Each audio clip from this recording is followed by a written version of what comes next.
फटाफट से लिखते रहिए। मेरे एग्जाम के लिए मैंने आपके सामने लिखा वेरी इंपॉर्टेंट का मतलब है ये चैप्टर का एक क्वेश्चन आपको जरूर एग्जाम में मिलेगा। देखिए 8 नंबर से 10 नंबर किसकी नॉर्मल वेटेज होती है। एक छोटा सा पॉइंट लेके चलता हूं, फिर आपको बजट कंट्रोल में बजट का मतलब पहले बताता हूं। मान लीजिए कंपनी है एक्स लिमिटेड, इनका काम क्या है, गुड्स को प्रोड्यूस करना। मान लीजिए गुड्स को मैन्युफैक्चर करेंगे और मार्केट में क्या करना है इनको सेल करना है। तो गुड्स को प्रोड्यूस करके मार्केट में हमने क्या करना है इनको सेल करना है। तो जब हम गुड्स को बनाएंगे तो बनाने में कुछ ना कुछ क्या लगेगी, कॉस्ट लगेगी। और जब मार्केट में हम प्रोडक्ट को बेचेंगे तो कस्टमर को क्या चाहिए, सेलिंग प्राइस पता लगाएंगे। अब सेलिंग प्राइस पता लगाने के लिए हमें क्या करना पड़ेगा, कॉस्ट प्राइस में हमें प्रॉफिट करना होगा, ऐड करना होगा। सपोज करते हैं हमारी जो कॉस्ट है वो 100 रुपीज है, 1000 रुपीज है, 10,000 कोई भी हो सकती है। 100 रुपये हमारी कॉस्ट है और मैन्युफैक्चर चाहते हैं, कंपनी चाहती है कि जो हम प्रॉफिट कमाएंगे वो प्रॉफिट हमारी कॉस्ट का 30% होना चाहिए, 40% होना चाहिए, 50% होना चाहिए, 20% होना चाहिए, 10% होना चाहिए। तो इस समय एग्जाम्पल में मैंने कितना लिख दिया 30%। इसका 100 रुपीज मेरी कॉस्ट है तो मेरा प्रॉफिट कितना आएगा, 100 का 30% 30 रुपीज। तो मैं अपने कस्टमर को प्रोडक्ट की सेलिंग प्राइस क्या बताऊंगा, 130 बताऊंगा। यहाँ तक कोई दिक्कत नहीं है। तो पॉइंट है कि आंसर मैंने इतनी जल्दी आपको बता दिया कि कैसे। तो उसमें मैंने क्या किया, कॉस्ट में प्रॉफिट क्या किया, ऐड किया। कॉस्ट मैंने फटाफट से अपनी मर्जी से सॉल्व कर दिया। हमारा किसी कंपनी के कॉस्ट अकाउंटेंट है और आपसे बाकी कॉस्ट पूछ जाए तो आप अपने मन से सॉल्व कर दोगे। कितना बोलोगे, 1000, 500, 1500, 2000, 10,000, 20,000, 1 लाख, कितना बोलोगे, क्या करना पड़ेगा, कैलकुलेट करना पड़ेगा। तो कॉस्ट प्राइस को निकालने के लिए हमें सबसे पहले कॉस्ट प्राइस क्या करनी होगी, कैलकुलेट करनी पड़ेगी। और जो कॉस्ट हमें कैलकुलेट करनी है उसे कैलकुलेट करने के लिए हमारे पास दो ऑप्शन होंगे। पहला होगा एस्टिमेटेड बेसिस और दूसरा आपके पास क्या होगा, एक्चुअल बेसिस। एस्टिमेटेड बेसिस का मतलब है, एक्चुअल बेसिस का मतलब कैसे समझ लेते हैं। मान लो कंपनी का जो अकाउंटिंग ईयर है वो 1 अप्रैल 2022 से 31 मार्च 2023 तक है। ध्यान से समझना, कंपनी का अकाउंटिंग ईयर फाइनेंशियल ईयर कौन सा है, 1 अप्रैल 2022 से लेकर 31 मार्च 23 तक है। अब पॉइंट है कि जो मैं प्रोडक्ट की अपनी सेलिंग प्राइस बताना चाहता हूं, तो प्रोडक्ट की सेलिंग प्राइस बताना चाहता हूं, कब बताना चाहता हूं, 1 अप्रैल 2022 को बताना चाहता हूं या 31 मार्च 2023 को बताना चाहता हूं। कस्टमर मान लीजिए मेरे पास आता है 1 अप्रैल को या 1 जुलाई को या मान लीजिए 1 दिसंबर को। जरूरी एक तारीख को है, 2 तारीख भी आ सकता है, 4 तारीख भी आ सकता है, 10 तारीख को भी आ सकता है, कभी भी आ सकता है। पॉइंट है कि मैं अपनी एक्चुअल कॉस्ट का बता पाऊंगा, मैं तो अपनी एक्चुअल कॉस्ट का बता पाऊंगा। ईयर एंड में, ईयर एंड का मतलब क्या हुआ, 31 मार्च 2023 को। क्योंकि इस दिन सारे के सारे खर्चे हमारे चार्टेड अकाउंटेंट हैं जितने भी इनकम हुए होंगे सबको लिख लिया होगा। लिखने का मतलब जहां पर भी अकाउंटिंग बुक्स बनी होगी वहां पर रिकॉर्ड कर लिया होगा कि मेरे कॉस्ट कितनी है, लेबर कॉस्ट कितनी है, फैक्ट्री एक्सपेंस कितना है, एडमिनिस्ट्रेटिव एक्सपेंस कितना है, सेलिंग एक्सपेंस कितना है। सारे के सारे खर्चे मैंने कौन से बेसिस पर रिकॉर्ड होंगे, इनकम एंड एक्चुअल बेसिस पे। और ईयर एंड में सबका सम करके वो हमें क्या बता देंगे, हमारी टोटल कॉस्ट बता देंगे। अब टोटल कॉस्ट हमें पता लग गई तो हम अपने प्रोडक्ट को की एक्चुअल सेलिंग प्राइस का बता पाएंगे 31 मार्च 2023 को। लेकिन कस्टमर 1 अप्रैल को आ गया, 1 जुलाई को आ गया या 31 दिसंबर को आ गया या 30 नवंबर को आ गया, 15 नवंबर को आ गया, 15 अगस्त को आ गया, तो हमको क्या करेंगे, भाई साहब जल्दी आ गए, आपने बहुत बड़ी गलती कर दी, जल्दी आ गए। आपको कब आना चाहिए था, 31 मार्च 2023 को पता करने। जो प्रोडक्ट आपको 1 अप्रैल को खरीदना है उसकी प्राइस आप पता करो, 1 अप्रैल को पता करो, 1 साल का वेट करो, फिर हम आपको बताएंगे एक्चुअल सेलिंग प्राइस कितनी है। तो आपको क्या लगता है कस्टमर इतना वेट करेगा 1 साल तक, बोलो भाई कौन से बेसिस पे आंसर देना पड़ेगा, एस्टिमेटेड बेसिस पे आंसर देना पड़ेगा। हमारे लिए नेक्स्ट लेवल से इंट्रोड्यूस हो गया, मुझे नए प्रोडक्ट की सेलिंग प्राइस फिक्स करनी है, फीस फिक्स करनी है। तो जब तक सारे के सारे लेक्चर्स 100% रिकॉर्ड नहीं होंगे तब तक एक्चुअल सेलिंग प्राइस नहीं पता चल पाएगी कि फीस मुझे बच्चे से एक्चुअल में कितनी देनी है। तो फिर मैं अपनी प्राइस क्या करूंगा, कौन से बेसिस पे निकालूंगा, एस्टिमेटेड। जो कंटेंट इंस्टीट्यूट ने अपने बुक में दे रखा है, बुक भी आ रही मार्केट में, तो जो कोर्स अवेलेबल है उनके हिसाब से देखना पड़ेगा कि क्या क्या मुझे कोर्स कंटेंट में डालना है, कितने नंबर लेक्चर्स लगेंगे। अब जो लेक्चर्स की मैंने लिस्ट बनाई है हो सकता है मैंने सोचा कि 70 लेक्चर्स का नाम बोलेगा, हो सकता है 75 में, हो सकता है 65 में। तो एक्चुअल प्राइस का पता लगेगी जब सारा का सारा 100% रिकॉर्डिंग हो चुकी होगी, बुक तैयार हो जाएगी। उससे पहले बच्चा कहता है मुझे आप बताइए अभी यदि मैं आपसे क्लासेस ले लूं तो प्राइस क्या होगी, तो मैंने कहा जो बुक बनी है उसके हिसाब से मुझे लगता है कि इतने नंबर लेक्चर होने चाहिए, उसके हिसाब से इतनी फीस है। अब ऑप्शन है उसके पास, या तो अभी परचेज करें या फिर 6 महीने 2 महीने 4 महीने पूरी रिकॉर्डिंग होगी तब खरीदे। अब अगर मैं अपना 3 महीने का टाइम 4 महीने का टाइम वेस्ट नहीं करना चाहता तो जितना आपका पार्ट रिकॉर्ड है उतना पार्ट करो ताकि मैं उसको देखना स्टार्ट करूं और जैसे जैसे रिकॉर्डिंग होता रहेगा रिमेनिंग आप क्लास मुझे देते रहना। तो मैं उसको प्राइस कौन सी बताऊंगा, अभी बताऊंगा कैसे मैंने अब पॉइंट आता है कि मैं आधे कोर्स की प्राइस बताऊंगा, पूरे कोर्स की बताऊंगा तो कोई तो जितना रिकॉर्ड होगा उसका एक्चुअल पार्ट पता लग जाएगा मुझे, और जितना रिकॉर्ड होने वाला होगा उसका कौन सा प्राइस पता लगेगा, एस्टिमेटेड। उसको मेरी 2 तरीके की कॉस्ट होगी, एक एक्चुअल जो मैं लगा चुका हूं और एक एस्टिमेटेड जो आप लगाना बाकी है। अच्छा मतलब एक भी लेक्चर रिकॉर्ड नहीं हुआ तो एक्चुअल कॉस्ट होगी नहीं, सारी की सारी कॉस्ट होगी एस्टिमेटेड होगी, बस समझ में। तो ऐसे केस में मुझे अपना आंसर यदि 1 अप्रैल को देना है तो कौन से बेसिस पे निकालूंगा, एस्टिमेटेड बेसिस पे निकालूंगा। तो यदि कोई कस्टमर ड्यूरिंग द ईयर मेरे पास कभी भी आता है प्रोडक्ट खरीदने के लिए तो मैं उसको सेलिंग प्राइस बताऊंगा, तो कौन सी बताऊंगा, एस्टिमेटेड सेलिंग प्राइस। क्यों, क्योंकि मेरी कॉस्ट होगी वो कौन सी होगी, एस्टिमेटेड। यदि कॉस्ट मेरी एस्टिमेटेड है तो मेरा जो प्राइस होगा वो भी क्या होगा, एस्टिमेटेड होगा। अब इस पैसे समझो, एक ग्लास पानी है मेरे पास बिल्कुल साफ है, उसमें यदि मैं 2 बूंद जहर डाल दूं क्या लगेगा आपको, तो साफ पानी है या टॉक्सिक वाटर बन चुका है, पूरी वाटर थोड़ी डालने वाली है, जैसे 2 बूंद डालिए, ये ना 2 बूंद जिंदगी के मिल गए आपको, मिल गए जिंदगी है, जिंदगी चली जाएगी आपकी, चली जाएगी। कहने का मतलब क्या है, वो 2 बूंद भी जहर का पूरी वाटर भी क्या थी टॉक्सिक थी, और जिसमें इसको मिलाऊंगा वो भी क्या बन जाएगा, टॉक्सिक बन जाएगा। तो टॉक्सिक का मतलब वो भी टॉक्सिक था जिसके साथ मिलता है वो भी टॉक्सिक बन जाता है। वही चीज मैं समझ रहा हूं, यदि 100 रुपए एक्चुअल वैल्यू है और 5 रुपए एस्टिमेटेड वैल्यू है और 100 रुपए 105 बोलूंगा, 105 को क्या नाम देना पड़ेगा, total estimated cost, total estimated value. भले 5 रुपए छोटा सा अमाउंट था, 100 रुपए एक्चुअल अमाउंट बड़ा था, फिर वो 100 रुपए एक्चुअल से किसका कन्वर्ट हो गया, एस्टिमेटेड हो गया। वो वाटर फ्रेश वाटर को साफ वाटर था, 2 बूंद हमने उसमें टॉक्सिक डाल दिया, उसे फ्रेश वाटर थोड़ी बोल रहे हैं, टॉक्सिक वाटर बोल रहे हैं।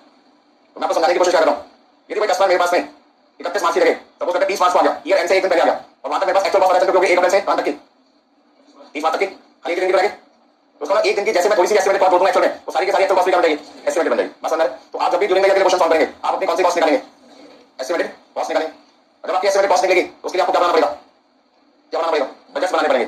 जो प्रोडक्ट हम बनाना चाहते हैं उसको बनाने में मटेरियल का खर्चा कितना आएगा, लेबर कॉस्ट कितनी लगेगी, नंबर ऑफ वर्कर की रिक्वायरमेंट कितनी होगी, वर्कर को कितनी देर काम करना पड़ेगा, मशीन की कितनी रिक्वायरमेंट होगी, मशीन कितनी देर चलेगी, मशीन क्रैक देंगे खरीदेंगे, ये सब चीज आपको बनाना पड़ेगा, बजट बनाना पड़ेगा, उसके बेस पे करना होगा डिसीजन मेकिंग। एक्चुअल में तो दिक्कत क्या, खर्चा करते हो पैसे जोड़ते हो, तो यहाँ आपकी कौन सी कॉस्ट आ रही और उसकी आपको कोई बजट की जरूरत नहीं। बजट कब बनते हैं, काम शुरू से पहले, काम करने के बाद तो आपको रिजल्ट मिलेगा। एग्जाम में जाने से पहले आप सोच के जाना ये चैप्टर करूँ या ना करूँ, बजट बना लेना, एस्टिमेशन करें कौन से चैप्टर को 3 बार पढ़ जाना, किसको 2 बार, किसको 1 बार, किसको पढ़ लेंगे, इसको बहुत बार करना है, किसके नंबर क्वेश्चन ज्यादा प्रैक्टिस करने। तो हर क्लास में क्या कहते हैं, वेरी इंपॉर्टेंट का मतलब ये चैप्टर को मिनिमम एग्जाम से पहले कितनी बार रिवाइज करना है, 3 बार करना है। तो जो बच्चे चैप्टर को जैसे वेरी इंपॉर्टेंट लिखे 3 बार कर लिया और ऐसे करीब 8-10 चैप्टर है, ज्यादा भी नहीं, तो आपका 80 नंबर का पेपर कवर कर देता है। बाकी 10 चैप्टर 20 नंबर के, पहले 10 चैप्टर 80 के, लेकिन आपने 10 चैप्टर को बहुत ढंग से कर लिया और आपने 70-75 का भी पेपर कर दिया, तो किस करेंगे 100 नंबर के चैप्टर में पता चला 40 नहीं आ रहे।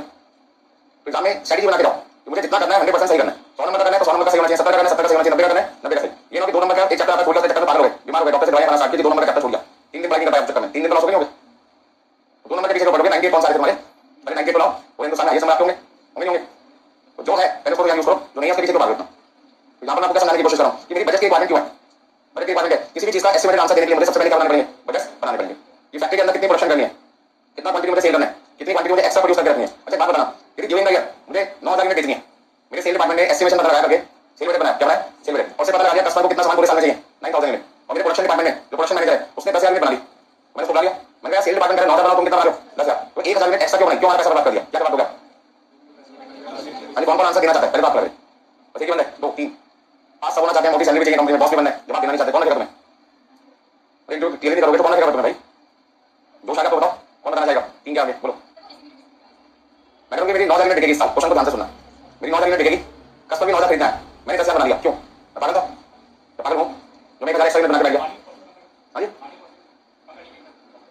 अरे प्रॉफिट तो बढ़ेगा ना, बिकेगा 10,000 बना के 9000 बेचोगे, प्रॉफिट कैसे बढ़ेगा, बल्कि आपका तो कॉस्ट 1000 यूनिट का बढ़ गया, बंदा कह रहा है कॉस्ट पर यूनिट बनाने के लिए तो 2 लाख यूनिट बना लो, कॉस्ट और कम हो जाएगी, और खुद आप रोड पे आ रहे हो डिमांड पे कितना उधार ले लोगे, 2 लाख यूनिट बनाने का चाहिए 9000 यूनिट, तो पैसे दे नहीं पाओगे, तो सामान बिकने का क्या होगा, रोड पे आएंगे, सही जवाब दो सोच कर, मैंने आपको बताया प्रोफेशनल स्टूडेंट है, सोच समझ के जवाब दिया करो, बोलो भाई। हाँ प्रोडक्शन डिपार्टमेंट ने 10,000 यूनिट का प्रोडक्शन क्यों बनाया, क्वेश्चन आपसे, जब सेल डिपार्टमेंट उनको बोला हमें 9000 चाहिए तो 10,000 क्यों बना रहे हो, जिसको सामान खरीदना पड़ेगा मुझे 9000 चाहिए और तुम पागलबंदी करके 10,000 बना रहे हो, तो ये पागलबंदी है, कोई सोच आपकी पीछे से, मैंने मेरा सोच है बराबर से, क्या सोचे, चलो हमने बहुत अच्छी पैकिंग की, बहुत अच्छी ट्रांसपोर्टेशन, हमारी 1 यूनिट भी नहीं टूटती, अब 1000 में थोड़ी टूटेगी 9000 के लिए, हाँ बोलो तुमने सारे सुपरवाइजर किसके रखे हैं, क्वालिटी कंट्रोल डिपार्टमेंट किसके बनाया हुआ है, कोई भी डिफेक्टिव सामान कस्टमर के पास जाएगा नहीं, पहले उसका टेस्ट हो जाएगा। इसका बिल्कुल सिंपल जवाब ये है कि जो सामान इस साल बिकेगा, सेल डिपार्टमेंट ने उसकी डिमांड बताई ना, जो सामान अगले साल के पहले दिन बिकेगा अब वो सामान ओरिजिनल नहीं बन पाए तो ध्यान से सुनो, 1 अप्रैल से लेकर 31 मार्च तक की डिमांड बता दी सेल डिपार्टमेंट ने 9000 यूनिट की 2023 तक की, ध्यान से सुनना 1 अप्रैल 2022 से लेकर 31 मार्च 2023 तक की हमें डिमांड बता दी किसने, सेल डिपार्टमेंट ने, कि पूरे साल में हमें कितनी यूनिट की रिक्वायरमेंट होगी, 9000 यूनिट की रिक्वायरमेंट होगी। अब ध्यान से समझे, क्या हमारा बिजनेस 31 मार्च 2022 के बाद बंद हो रहा है या चलता रहेगा, उसके बाद अगले साल हमारा अकाउंट क्लोज होगा 2024 में होगा। अब ध्यान से समझने को मैं बोलना चाहता हूँ, यदि कोई कस्टमर मेरे पास में 2 अप्रैल 2023 में आ गया, यदि मुझे 800 यूनिट दे दो, मुझे कितने यूनिट दे दो 800, तो मैं कहूँगा भाई साहब हमने तो केवल कहाँ तक का बजट बना रखा था, 31 मार्च तक का बजट बना रखा था और आपको 2 तारीख को आगे तो नहीं जल्दी आ गए, ऐसा बोल सकते हैं किसी अपने कस्टमर को, नहीं हम तो भगवान का शुक्रिया अदा करेंगे जब कस्टमर हो जाए हमारे पास पहले दिन आ रहे, लेकिन तारीख के बाद 2 तारीख को भी हुआ। अब दिक्कत क्या है, प्रोडक्शन डिपार्टमेंट को हमने बोला हमें फटाफट से शाम तक कितने यूनिट बना के दे दो 800, प्रोडक्शन डिपार्टमेंट कहते भाई साहब इस सामान को बनने में कम से कम हमें 20 से 25 दिन का समय लगेगा और आपके 1 दिन में दे दो, तो मैं कस्टमर को कहूँगा भाई साहब 2 तारीख को आया 20 दिन बाद आओ, 22 तारीख को कम से कम, तो मैं आपको कितने में दूंगा 800, क्योंकि हमारे यहाँ प्रोसेसिंग टाइम कितना लगेगा 20 से 25 दिन, क्या कस्टमर आपको अंदर रुकेगा, दूसरी दुकान पे चलेगा, दूसरे शॉपकीपर के पास जाएगा और वहां से सामान खरीदेगा, हो सकता है नेक्स्ट टाइम वो जिनके द्वारा आपके पास आएगा तो उसको लगेगा पैसे की प्रॉब्लम होगी, तो उसी शॉप पे जाएगा जहां पे उसको सामान पहली बार मिल गया, तो इसका कस्टमर का क्या हुआ लॉस हो गया, इस बार भी लॉस होगा, फ्यूचर में भी लॉस होगा, और उसकी जानते जानते जितने भी लोग वो सामान खरीदना चाहते थे अब वो हमारे पास नहीं आएंगे, बस समझ आ गई। तो इसका मतलब क्या हुआ, हमारा जो प्रोडक्शन डिपार्टमेंट है वहां पर हम जो क्वांटिटी बनाएंगे वो करंट ईयर के लिए बनाएंगे और साथ में कुछ क्वांटिटी एडवांस में बनाएंगे किसके लिए, नेक्स्ट ईयर के लिए, मतलब 9000 को बनाएंगे करंट ईयर के लिए, और अगले साल हमें लगता है कि शुरू के 20 दिन के अंदर, क्योंकि बनने में कितना समय लगता है 20 दिन, तो पता लगा लेंगे कि अगले 1 महीने में नेक्स्ट 1 मंथ में 31 मार्च तक आपके पास 31 अप्रैल लेते हैं, यानी 30 अप्रैल 2023 तक हम एस्टिमेशन करके चलेंगे कि इस 1 महीने में हमारी कितनी डिमांड होगी, हम क्या करेंगे पहले बनाकर रख लेंगे, ताकि 1 अप्रैल से लेकर 30 अप्रैल के बीच में अगले साल कोई भी कस्टमर सामान खरीदने आएगा वो खाली वापस आ जाए। हमने पता लगा दिया कि 1 महीने के अंदर, इस 1 महीने के अंदर हमें मान लो 1000 यूनिट की रिक्वायरमेंट होगी, 1500 यूनिट की रिक्वायरमेंट होगी, 2 लाख की रिक्वायरमेंट होगी, मैंने कितना कर लिया 1,000, तो ये 1,000 मुझे करना पड़ेगा, बनाना पड़ेगा कौन सी ईयर में करंट ईयर, तो करंट ईयर में मैं कितनी बार प्रोडक्शन करूंगा 2 बार, इस साल के लिए plus next year, current year के लिए बनाओगे प्लस क्या करोगे नेक्स्ट ईयर के लिए भी बनाओगे, बस होना है। तो कभी भी जब भी प्रोडक्शन डिपार्टमेंट की जिम्मेदारी आती है वो हमेशा इस साल की तो प्रोडक्शन करेगा, साथ में एडवांस प्रोडक्शन भी करके चलेगा, ताकि नेक्स्ट ईयर कोई भी कस्टमर यदि इमीडिएटली हमसे 1000 यूनिट मांगे तो वो हमारे यहाँ से खाली वापस ना जाए, उसको रोकने का तरीका क्या ना है पहले से 1000 यूनिट करंट ईयर में बना कर लो, बस होना है। तो जब भी प्रोडक्शन डिपार्टमेंट प्रोडक्शन करेगा वो कितने साल के लिए प्रोडक्शन करेगा, करंट ईयर का पूरा और नेक्स्ट ईयर का कुछ पार्ट, अच्छा जो नेक्स्ट ईयर का कुछ पार्ट इस साल बना के रख लिया वो कितना है उसको क्या नाम दोगे, उसको क्या नाम दोगे? इस 9,000 यूनिट का नाम क्या होगा? Quantity sold. और इस 1,000 का नाम क्या होगा? Closing stock. समझ में? तो क्वांटिटी प्रोड्यूस किसके बराबर हुआ? Quantity sold plus closing stock. क्योंकि क्वेश्चन में हम मान के चलते हैं इसी साल बिजनेस शुरू किया था तो कोई ओपनिंग स्टॉक नहीं है। समझ में? तो प्रोडक्शन हमेशा क्या होगा? ज्यादा होगा। किससे? जितना बेचना है, क्योंकि जितना बेचना उसका आपने बजट बना लिया और जितना अगले साल बिकेगा उसका भी आपको क्या करना चाहिए? बजट बना के चलना चाहिए। थोड़ा सा एग्जांपल ले सकते हैं, मान लीजिए कोई पर्सन जॉब करता है, 1 तारीख से लेकर 30 तारीख उसका महीना होता है एवरेज, किसी दिन 31 भी होता है, किसी महीने में 28 भी होते हैं, एवरेज हमने क्या लिया 30 तारीख। अब हर रोज उसको 1000 रुपए खर्च करने पड़ते हैं, तो 30 दिन में कितने हो गए? 30,000 रुपए। अब उसकी जो सैलरी है वो 30 तारीख को मिलती नहीं है, मान लो उसकी सैलरी मिलती है 5 तारीख को, तो 30 तारीख से लेकर अगले महीने की 5 तारीख में कितने दिन हो गए? अब पैसे कब मिलेंगे उसको? 5 तारीख को। या 5 दिन वो भूखा मरेगा या अपनी फैमिली वालों को क्या करेगा? क्योंकि 5 तारीख को सैलरी की जिंदगी में मौत आ गई, उससे पहले 5 दिन बिना खाए रहो पॉसिबल है? तो थोड़ा उन 5 दिन का भी आपको क्या करना पड़ेगा? इंतजाम करके रखना पड़ेगा। तो थोड़ा करंट ईयर में, सॉरी करंट मंथ में, करंट मंथ इस वाले महीने में आपकी टोटल रिक्वायरमेंट कितनी होगी? 30,000 रुपए इस महीने की रिक्वायरमेंट है और 5 दिन अभी सैलरी लगेंगे, उन 5 दिनों में भी आपको 5,000 चाहिए, तो आपकी टोटल रिक्वायरमेंट कितनी होगी? तो थोड़ा आपको अगले महीना सपोज करते हैं जनवरी या फरवरी कोई महीना, एक्चुअल में 31 दिन है, मैं कौन सा बेसिस पे चल रहा हूं? एवरेज बेसिस पे। तो एवरेज बेसिस पे हर महीने में कितने पैसे इकट्ठे करने चाहिए? 35 का। उससे फायदा क्या होगा? सैलरी 2 तारीख को मिले, 4 तारीख को मिले, मैक्सिमम 5 तक तो मिल जाती है, मुझे खर्चा चलाने में कोई दिक्कत नहीं आएगी। अब लोग ऐसा नहीं करते, वो अपने 5 दिन यार दोस्तों को फोन करते हैं, क्रेडिट कार्ड यूज करते हैं, किसी को मांगने में शर्म आती है तो क्रेडिट कार्ड यूज करते हैं, उसमें थोड़ा जो क्रेडिट कार्ड से सामान खरीदते हैं, बाद में क्या होगा? प्रिंसिपल अमाउंट पे करना है, प्लस इंटरेस्ट पे करना है, प्लस जीएसटी पे करना है, प्लस लेट पेमेंट कभी टाइम पे देगा नहीं वो, प्लस उसका जीएसटी प्लस उसका इंटरेस्ट उधार गया बस 1000 रुपए और पेनल्टी जो लेट पेमेंट लगे 500 लगे, उसका इंटरेस्ट लगेगा, उसका जीएसटी लगेगा 1200 रुपए आपको मिनिमम पे करना है, कितने रुपए?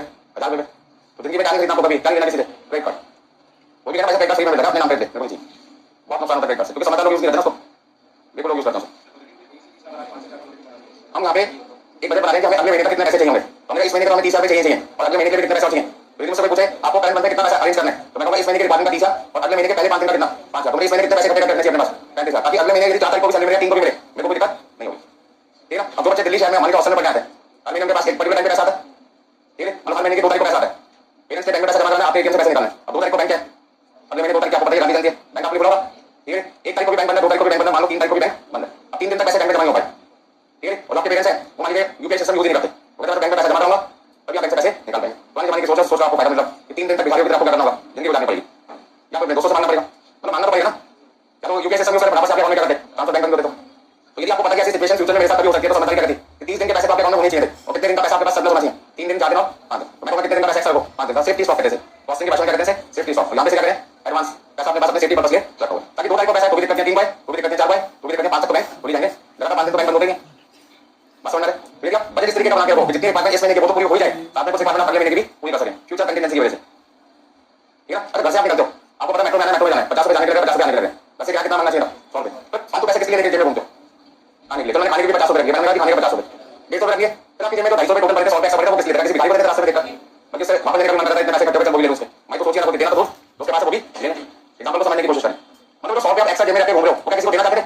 तो फिर किसी अपनी जेब में, अपनी सेफ्टी क्या सेफ्टी है कि कल को जिस मेट्रो में आप आए थे क्लास में, अचानक मेट्रो खराब हो गया, किसी मेट्रो स्टेशन पे आपको आ गया है, क्योंकि आगे आगे घंटे बाद मेट्रो चलता है और क्लास का टाइम है या एग्जाम का टाइम है, क्या करोगे? ये तो मेट्रो में घंटे के लिए फटाफट से मेट्रो स्टेशन के नीचे बस स्टैंड पे जाओगे, ऑटो लोगे, बोला कोई भी चीज लोगे, तो ये बस स्टैंड पे जाते हैं ऑटो लेते हैं, वहां से बहुत पैसे मांगेगा मांगेगा, ये थोड़ी बात है, देखो मेट्रो की टिकट रखी थी, आपको यहाँ पे एडजस्ट कर दो, क्या समझ में? वो इमरजेंसी का फटाफट से क्या करोगे?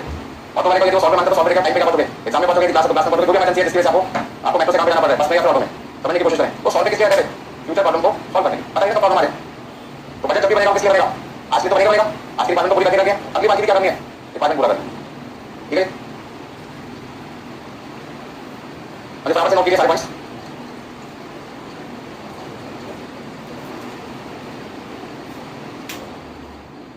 देखिए कॉस्टिंग का बेस है कॉस्ट अकाउंट, कॉस्ट अकाउंट तो गुजरे भी आपका काम ही क्या होता है? किसी भी ऑर्गेनाइजेशन को घुसते ही सबसे पहला काम क्या है? बजट बनाना, हर चीज का एस्टिमेशन करना।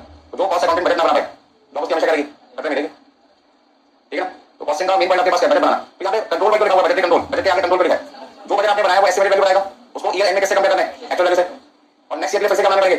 बजट बनाने पड़ेंगे। तो आपको नेक्स्ट ईयर बजट बनाने के लिए करंट ईयर के बजट वैल्यू को एक्चुअल वैल्यू से करना होगा कंपेयर, अपनी कमियों को ढूंढना पड़ेगा और नेक्स्ट ईयर अपनी कॉस्ट को बढ़ने से करना होगा, रोकना पड़ेगा। तो रोकने का मतलब क्या हुआ? कंट्रोल करना पड़ेगा। तो बजट की मदद से आप नेक्स्ट ईयर की कॉस्ट को बढ़ने से कर सकते हो, रोक सकते हो। इस साल जो गलतियां हो गई होंगी आपसे, जिनका आपने ध्यान नहीं दिया होगा और उसकी वजह से कॉस्ट क्या हो गई बढ़ गई, क्या कहेंगे कि साल की वही गलती दोहराओ नहीं?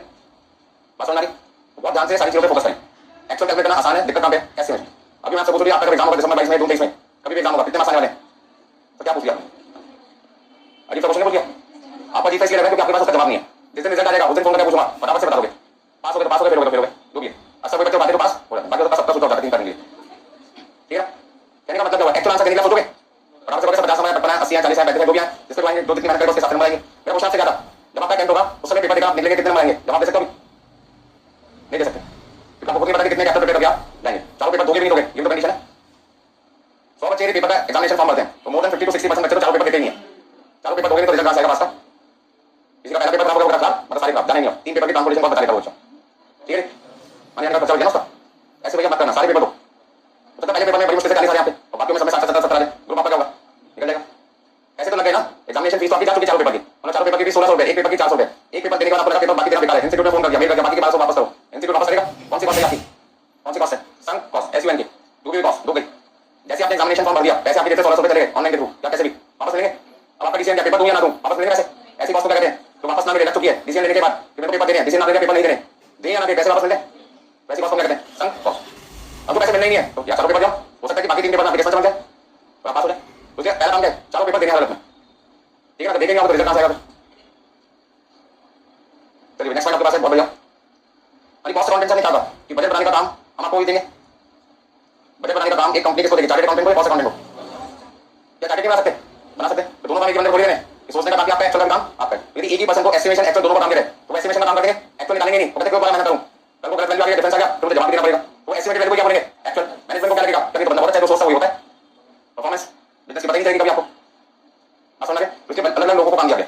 अब बजट बनाते हैं सीएम को क्या कहा, क्योंकि आप जब बजट बनाते हैं तो क्या माइंड में रखते हैं बजट बनाते हैं, तो सबसे पहला पॉइंट है वो कहते हैं 3 फैक्टर है हमारे पास। पहला फैक्टर कौन सा है? टाइम। लिखते रहो फटाफट से अभी।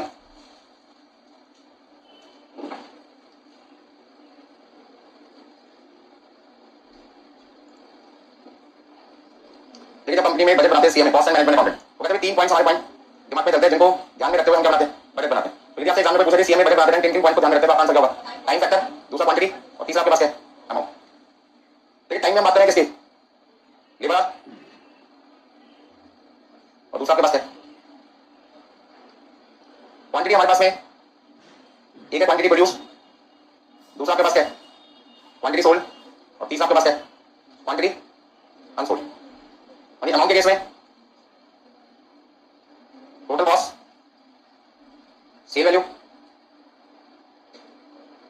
कॉस्ट का कंपैरिजन सेल के साथ करेंगे तो डिफरेंस प्रॉफिट क्या सकता है? Difference loss. बजट बनाते हैं हमारे दिमाग में हमेशा क्या होता है?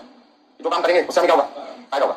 आप यहाँ पे क्लास अटेंड करें क्या सोच के कि सर पढ़ा रहे हैं हम पढ़ने पास हो जाएंगे, इसलिए सोचा कि सर पढ़ा रहे हम करेंगे, नहीं सोचा ना। जिसने सोचा तो ये क्लास नहीं होता।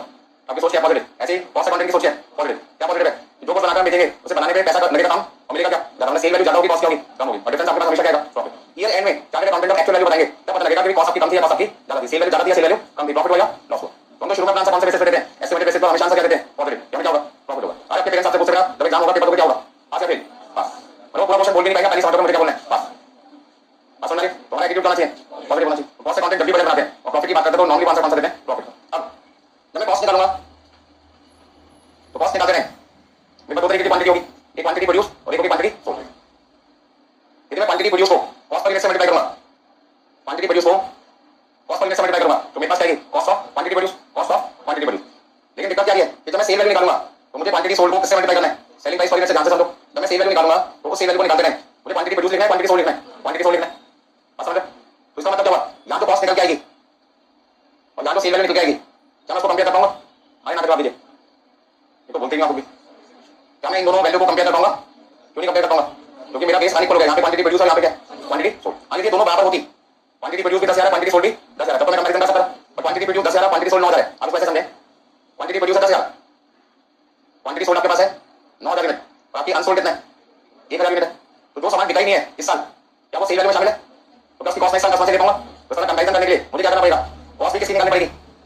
उस क्वांटिटी की निकालनी पड़ेगी जो क्वांटिटी मैंने कस्टमर को सेल की है। तो अब यहाँ तो कॉस्ट निकलेगी, मैं उसको कंपेयर करूंगा और फिर जाके क्या लगेगा? प्रॉफिट।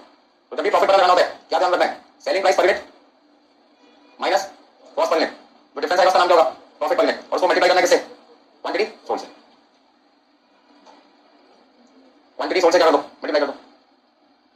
तो आपके पास लास्ट में जो अमाउंट आएगा वो प्रॉफिट कितना आएगा? रुपीस में आएगा। कितना आएगा? रुपीस में। किसी को ये तरीका अच्छा नहीं लगा तो ऊपर आसान तरीका लिख देता हूं। क्वांटिटी सोल्ड को मल्टीप्लाई कर दो किससे? Selling price per unit minus cost per unit. ये तरीका आसान लगेगा आपको? काम मैंने सही नहीं किया। सेलिंग प्राइस पर यूनिट में से कॉस्ट पर यूनिट माइनस करना क्या आएगा?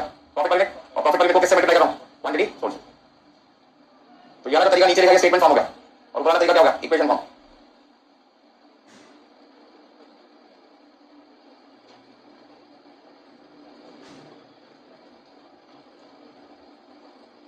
देखिए टाइम फैक्टर क्या बताता है कि जो प्रोडक्ट मैं ड्यूरिंग द ईयर बनाना चाहता हूं उस प्रोडक्ट को बनाने के लिए मुझे कितने घंटे वर्कर से काम करवाना पड़ेगा, ताकि मुझे पता चल सके कितने वर्कर की रिक्वायरमेंट है। ठीक है? मशीन कितने घंटे चलेगी ये पता करना पड़ेगा, कितने मशीन की रिक्वायरमेंट होगी वो पता कर सकता हूँ। सारी चीजें एग्जांपल के थ्रू समझाता हूँ आपको। नोट कर लीजिए फटाफट से पहले।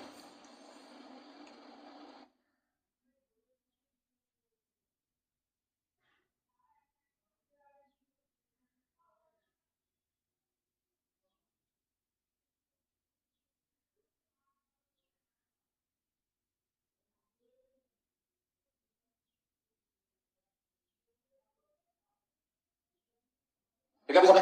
तो किन किन चीजों को ध्यान में रखते हुए बजट बनाने होते हैं? एक टाइम, दूसरा क्वांटिटी और तीसरा आपके पास है अमाउंट। अमाउंट पे भी वापस आऊंगा मैं भी, एक एक करके सबको डिटेल में समझ लेते हैं। ठीक है, बजट बनाते टाइम हमने सीएम से पूछा टाइम लेबर का या मशीन का को चेक कर दो आप। क्या जवाब देंगे वो कहते हैं लेबर से मशीन पता लगा के हम ये बता सकते हैं कि ड्यूरिंग द ईयर प्रोडक्शन करने के लिए हमें कितने वर्कर की रिक्वायरमेंट है या कितनी नंबर ऑफ मशीन की रिक्वायरमेंट है, कितने वर्कर चाहिए उसका फिर हमें अरेंजमेंट करना पड़ेगा। कितनी नंबर ऑफ मशीन की रिक्वायरमेंट है उतनी मशीन हमें अरेंज करनी पड़ेगी, क्योंकि हमने जितनी मशीन की रिक्वायरमेंट उतनी अरेंज नहीं किया तो फिर आपका जितना टारगेट था ड्यूरिंग द ईयर का वो पूरा नहीं हो पाएगा। जितने वर्कर चाहिए उतने वर्कर अपने पॉइंट के टाइम पर तो आपकी प्रोडक्शन क्या होगी, हो नहीं पाएगी। मशीन तो आपने अपनी किराए पे लेके खरीद कर और उसको चलाने के ऑपरेटर नहीं आपके पास, मशीन क्या होगी आइडियल आइडियल कौन था आनी रहेगी। नुकसान कैसा है, हमारी नुकसान है क्योंकि हमारी मशीन का किराया तो बेकार है, मटेरियल हमने खरीद लिया बड़े बड़े मटेरियल का ऑफ बेकार रहेगा, वो सारे जो भी आपका 100 रेंट बेकार होगा, प्रोडक्शन होनी पाएगी किसी वजह से वर्कर सफिशिएंट आपने टाइम पे पॉइंट नहीं किया। गलती किसकी है, मैनेजमेंट की। मैनेजमेंट की गलती क्या है, क्योंकि उन्होंने अपनी कंपनी में कॉस्ट अकाउंटिंग में पॉइंट नहीं किया, जिससे उनको ये नहीं पता चला कि कितने वर्कर की ड्यूरिंग द ईयर रिक्वायरमेंट होगी। तो ये सारे पॉइंट आपको डिटेल में समझा रहा हूं। एग्जांपल देता हूं, सपोज करते हैं हमारी कंपनी में, जैसे एग्जांपल दिया कंपनी का नाम क्या था शुरू में, एक्स लिमिटेड, इन्हें कितनी क्वांटिटी ड्यूरिंग द ईयर बनानी है 10,000 में। 10,000 को बनानी है तो मैंने उसका जवाब आपको दिया था 9,000 तो इस साल बिक जाएगी, 9,000 तो इस साल बिक जाएगी और अगले साल हमारा कस्टमर शुरू में सामान खरीदने आएगा, तब तक नया सामान बन नहीं पाएगा तो हमें क्या करना पड़ेगा, पुराना सामान खरीदना पड़ेगा। थोड़ा सा एग्जांपल देता हूं, किसी मिठाई की दुकान पे जैसी दुकान खुलती है इमीडिएटली पहुंच जाओ और सबको 5 किलो लड्डू दे दो। वो कहता भाई साहब पहले तो अभी बेसन खरीदा जाएगा, बटर आएगा, वो कढ़ाई गरम करेगा तेल डाल के, तो छोटी छोटी बूंदी होने का बाद में आपके लड्डू बनेंगे, इसका प्रोसेसिंग टाइम 5 घंटे का लगेगा। 5 घंटे रुको, फ्रेश लड्डू बना के देता हूं। पूजा का टाइम 11 बजे का, मगर 11 बजे का देखो कितना 2 बजे के आसपास क्या करोगे, क्या करोगे भैया, फ्रेश को मांगोगे 5 किलो लड्डू दे भाई मेरे पास। इसका मतलब दुकानदार को पता है, ऐसे बहुत सारे कस्टमर भी आते हैं तो दुकान खोलते ही बात करते हैं लाइन लगा के, हमें सामान को पहले हमें सामान दो। अब उनकी रिक्वायरमेंट कब पूरी होगी, जब मेरे पास स्टॉक होगा। स्टॉक का मतलब क्या होगा, कल रात का बचा हुआ सामान, कल रात का बचा हुआ, तो कल आपको कब बचेगा, जब कल मैंने ज्यादा बनाकर रखा होगा। तो मैंने ज्यादा बना के रखा था, पागल थोड़ी था, मैं ज्यादा बना के रखा था, मुझे पता मेरे जैसे पागल सुबह भी आएंगे मेरी दुकान पे। मैं पागल हूं क्योंकि मैं ऐसा बना रहा हूं, इसलिए उन लोगों के लिए जो फ्रेश गुड बनने से पहले क्या कहते हैं, मुझे 5 किलो लड्डू दे दो, चाहे आज क्यों चाहे 5 दिन पुराने हो या कभी हो, बस मुझे 5 किलो लड्डू दे दो। पागल नहीं है, पागल नहीं है, उन्हें रिक्वायरमेंट है टाइम पर 11 बजे पंडित ने ऑर्डर दे दिया तो मैं तो अपने घर पे 11 बजे से पहले लेके पहुंचना है ना, और हमारे फ्रेश लड्डू कब बनेंगे 2 बजे 3 बजे 4 बजे के आसपास, तो हम क्या करेंगे, टाइम चेंज कर लो, आज ये निकल कर लो। मानेगा हमारी बात नहीं, क्या समझ में आएगा कि जो सामान आज बिक रहा है वो तो हमें बनाने है और जो कल सुबह बिकेगा नया सामान बनने से पहले वो भी तो हमें आज ही बना के रखना पड़ेगा। तो हमें टोटल कितना सामान बनाना है, 10,000 बनाना है। पहला पॉइंट नंबर 2, एक मिनट बनाने में देखो यहाँ पर आप लिखते रहो फटाफट से, लेबर आवर पर मिनट, एक मिनट बनाने में मान लीजिए आपके 10 घंटे लगते हैं, कितने लगते हैं 10 घंटे, LSPU का मतलब है लेबर आवर पर मिनट। एक मिनट बनाने में वर्कर को कितना समय लगता है 10 घंटे, तो 10,000 मिनट बनाने के लिए टोटल आज कितने लगेंगे, टोटल लेबर आवर्स रिक्वायर्ड कितना है, यानी टोटल कितना समय चाहिए आपको 10,000 मिनट बनाने के लिए, 10,000 into 10 कितना लिखूं 1 लाख घंटे।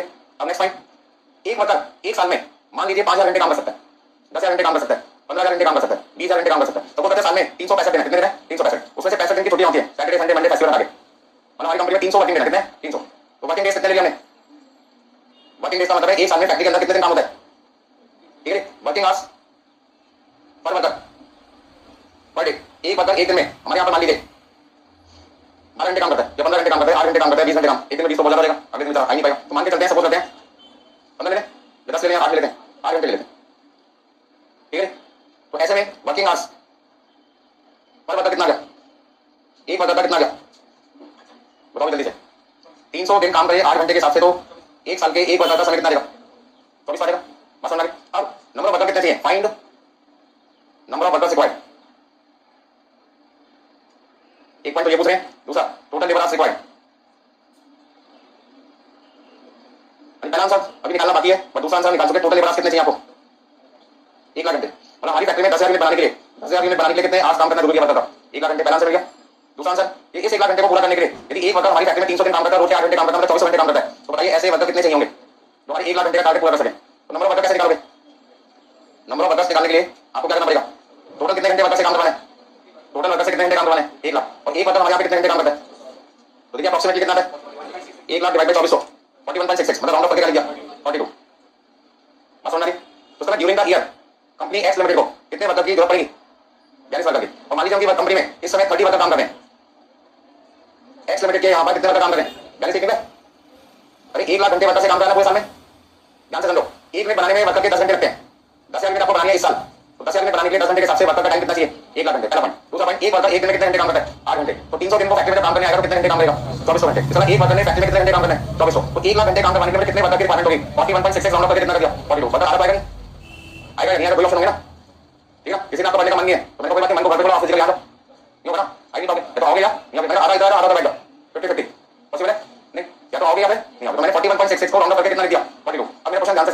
मान लीजिए एक्स लिमिटेड ने कॉस्ट अकाउंटिंग का पॉइंट नहीं किया था और उसने अपनी मर्जी से वर्कर कितना पॉइंट रखे 30 वर्कर 30 वर्कर रखे हुए हैं। आपको लगता है कि 30 worker 10,000 unit during the year बना पाएंगे? नहीं बना पाएंगे।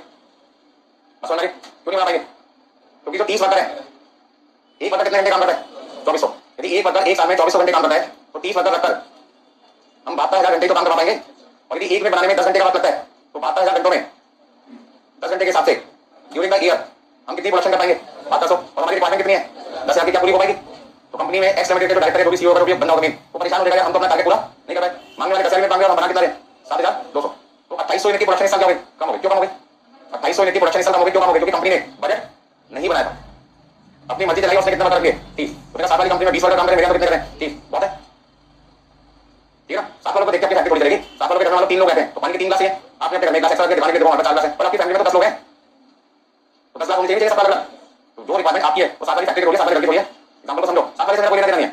मेरे यहाँ कितनी रिक्वायरमेंट है मुझे तो उससे मतलब है। 10 लोग के 10 लाख हो गए, कोई गैस आएगा नहीं आएगा? फिर हमें जाएगा तो उसको लेकर ना खोल लेकर हमारी तो गिनती के ग्लास में तो 2-3 गैस आ सकते हैं, एक्स्ट्रा ग्लास आपने खरीद कर रखे हैं। 10 तो रेगुलर आपकी रिक्वायरमेंट है, 3 गैस आ गए, टोटल रिक्वायरमेंट कितनी है? ठीक है, मुझे समझ रहा हूं। करंट ईयर की डिमांड 9,000, नेक्स्ट ईयर की डिमांड कितनी है? 1,000। एक्स्ट्रा कितना बना के चल रहे हो? 1,000 बनाओगे तो इसी साल बनाओगे, इसी साल तभी तो अगले साल की प्रोडक्शन की डिमांड पूरी कर पाओगे। तो बनाना इस साल पड़ेगा एक्स्ट्रा, ताकि अगले साल जो कस्टमर शुरू में आएगा नया सामान बनने से पहले वो खाली आप वापस ना दे। बस ना, तो बजट बनाने की जरूरत है लाइफ में। तो हालत एक्स लिमिटेड जो है 10,000 की जगह कितनी में बना पाए? बात दसो, वो आपके साथ होगा, ताकि पूरे नहीं होगा। अच्छा, ऐसा भी हो सकता है इस बंदे ने 50 वर्कर रखिए, कितने वर्कर रखिए? 50। दूसरा एग्जांपल, 50 वर्कर 2400 घंटे के हिसाब से, जल्दी बताओ, 50 वर्कर 2400 घंटे के हिसाब से कितना हुआ? 1,20,000 घंटे काम करेंगे, 10 घंटे के हिसाब से कितने में बना देंगे? 12,000। अब बना देंगे 12,000, चाहिए कितना? 10,000। ओवर प्रोडक्शन कितना देगा डिमांड से? 2,000। 2,000 की डिमांड अगले साल पूरी होगी नहीं? पूरी होगी, लेकिन उसके लिए आपको क्या करना पड़ेगा? मटेरियल का पैसा ब्लॉक करना पड़ेगा, 2,000 यूनिट का लेबर का पैसा, 2,000 यूनिट का अननेसेसरी ब्लॉक करना पड़ेगा इस साल। और आपका रखने का जो बचा स्टोरिंग कॉस्ट है वो 2,000 यूनिट की जाएगी, बढ़ जाएगी। मान लो सामान पेरिशेबल गुड्स है तो ज्यादा देर के लिए रख नहीं सकते, ठीक है ना? अब जो मिल गया वो आपके घर में रोज चाहिए होता है, कितने का ऐसे है? एक हफ्ते का मिल एक दिन में खरीद कर रख लेते हैं और फ्रीजर में जमा कर देते हैं। वो कहते हैं रोड लेके जाना पड़ता है, मान लो मल्टी स्टोरी बिल्डिंग में रहते हैं, 10 माले रहते हैं, हमको लगता है रोड में नीचे तक मिल जाना पड़ता है लिफ्ट से, क्यों ना 10 दिन का एक बार ले लूं और फ्रीजर में जमा देता हूं, 2-3 दिन में सुलटा केस करेगा सही, चौथे 5 दिन ऑटोमेटिकली क्या होगा? खराब हो चुका होगा। पेरिशेबल गुड है ना, एक लिमिट तक तो स्टोर कर सकते हो। तो ये 2,000 क्वांटिटी को मैंने एक्स्ट्रा बना के रख ली तो चलना तो चाहिए ना, 2 महीने 3 महीने चल जाएगा तो ठीक है, नहीं चलेगा तो लॉस हो जाएगा आपका। समझ में आ गया? तो यदि वर्कर ज्यादा रखिए तो भी नुकसान है, वर्कर कम रखिए तो भी नुकसान। तो नुकसान को क्या करना है? अवॉइड करना है, रोकना है, कंट्रोल करना है, बनने से रोकना है उसको। उसके लिए हमें क्या करना पड़ेगा? बजट बनाने पड़ेगा। तो जैसे हमने बजट लेबर का बनाया वैसे ही बजट किसका बनेगा? मशीन का बनेगा। दोनों बराबर से सामने। अभी ऐसे एग्जांपल हम किसका ले सकते हैं? मशीन आसान, ठीक है? अभी क्वांटिटी हमें बनानी है 10,000 यूनिट। अभी machine hour required per unit, machine hour required per unit. एक में बनाने के लिए हमें मशीन चलानी पड़ती है, मान लीजिए 12 घंटे। एक में बनाने के लिए मशीन कितने घंटे चलाते हैं? 12 घंटे, ठीक है? यदि एक में बनाने के लिए मशीन का यूज 12 घंटे होगा तो 10,000 में बनाने के लिए कितना होगा? सबसे बड़ा point, total machine hours required मानी कितनी जरूरत होगी? 10,000 में बनाने में 12 घंटे के हिसाब से आपको 1,20,000 घंटे मशीन चलानी पड़ेगी ड्यूरिंग द ईयर। अगला पॉइंट, मशीन आवर्स या मशीन कैपेसिटी 12,000 घंटे पर एनम। अभी मशीन कैपेसिटी का मतलब एक मशीन एक साल में कितने घंटे चल सकती है? 12,000 घंटे चल सकती है। तो मशीन को चलाने की लिमिट होगी, हम लोग 6,000 घंटे लिख देते हैं। साल में 300 दिन है, रोज 20 घंटे मशीन चलती है, तो 300 दिन में 20 घंटे के साथ कितना हो गया? 6,000 घंटे। तो ज्यादा देर मैंने कर दिया, ठीक है भाई? अब बताइए नंबर ऑफ मशीन कितने चाहिए? हाँ जी, नंबर ऑफ मशीन रिक्वायर्ड कितना आएगा? 1,20,000 घंटे टोटल मशीन को चलाना है और एक मशीन 6,000 घंटे चल सकती है एक साल में, कितना हुआ? इसका मतलब 10,000 में बनाने के लिए आपको कितनी मशीन की रिक्वायरमेंट है? 20 मशीन की। अब 20 की 20 मशीन किराए पे लिया जाए या 20 में से 10 किराए पे ले 10 खरीद लें या सारी मशीन खरीदें, इसका डिसीजन कब होगा? बाद में। तो आपको देखना पड़ेगा आपके पास इतना पैसा है भी या नहीं। और आपको ये भी पता चाहिए जो बिजनेस कर रहे हैं वो आगे चलेगा भी या नहीं। यदि आपको लगता है कि चलेगा 100% चलेगा तो आप अपना मशीन को कर लो, और यदि आपको लगता है कि 2-3 साल ट्राई करके देखते हैं फिर से लो मशीन किराए पे लेके देखो, किराया कम लगेगा ना उसके। बस समझ में। अब मान लो हमारी जो कंपनी है एक्स लिमिटेड, उन्होंने सिर्फ 15 मशीन का अरेंजमेंट करके रखा हुआ है। एक्स लिमिटेड ने कितनी मशीन का अरेंजमेंट करके रखा हुआ है और रिक्वायरमेंट कितनी है? तो उसका मतलब क्या वो प्रोडक्शन कर पाएंगे 10,000 यूनिट का? तो 15 मशीन से कितना प्रोडक्शन हो पाएगा? यदि एक्स लिमिटेड ने 15 मशीन रखी है तो 15 मशीन से आप कितनी प्रोडक्शन कर पाएंगे, कितनी क्वांटिटी बना पाएंगे 15 मशीन से? तो 15 मशीन 6,000 घंटे के हिसाब से 90,000 घंटे चलेगी। यदि एक मशीन एक साल में 6,000 घंटे चलती है तो 15 मशीन कितनी चलेगी? 90,000 घंटे। और एक में बनाने में कितने घंटे लगते हैं? 12 घंटे। तो उसका कितनी प्रोडक्शन हो पाएगी? 7,000। अब 7,500 यूनिट बना पाएंगे कितने में से? 10,000 में से। और आपको इसी साल की डिमांड को पूरा नहीं कर पाएंगे, साल की तो बात की बात है, ठीक है? तो यदि एक्स लिमिटेड ने मशीन का बजट नहीं बनाया होगा और अपनी सोच 15 मशीन कर ली कि 15 मशीन से काम चल जाएगा तो ईयर एंड में क्या होगा? वो केवल 7,500 यूनिट का ही टारगेट पूरा कर पाएंगे, जबकि टारगेट था कितना टोटल? 10,000 का। तो 2,500 यूनिट का टारगेट पूरा नहीं हो पाएगा। वो 2,500 यूनिट कम बनाओगे तो सेल भी क्या होगी? कम। और वो 2,500 यूनिट तो कस्टमर इस साल से खरीदना चाहता था वो खरीद नहीं पाएगा, कहां पे चला जाएगा? दूसरे दुकान के पास। कस्टमर लॉस हो गया ना, और एक बार लॉस हो गया तो हो सकता है फ्यूचर में दोबारा कभी आपके पास नहीं। बस समझ में आ गया?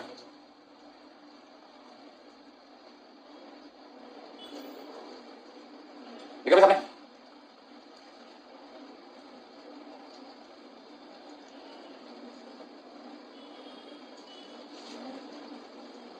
ठीक है, टाइप्स ऑफ बजट, बजट कितने तरीके के यहाँ पे? ठीक है, नेचर के हिसाब से लेते हैं फिक्स बजट और फ्लेक्सिबल।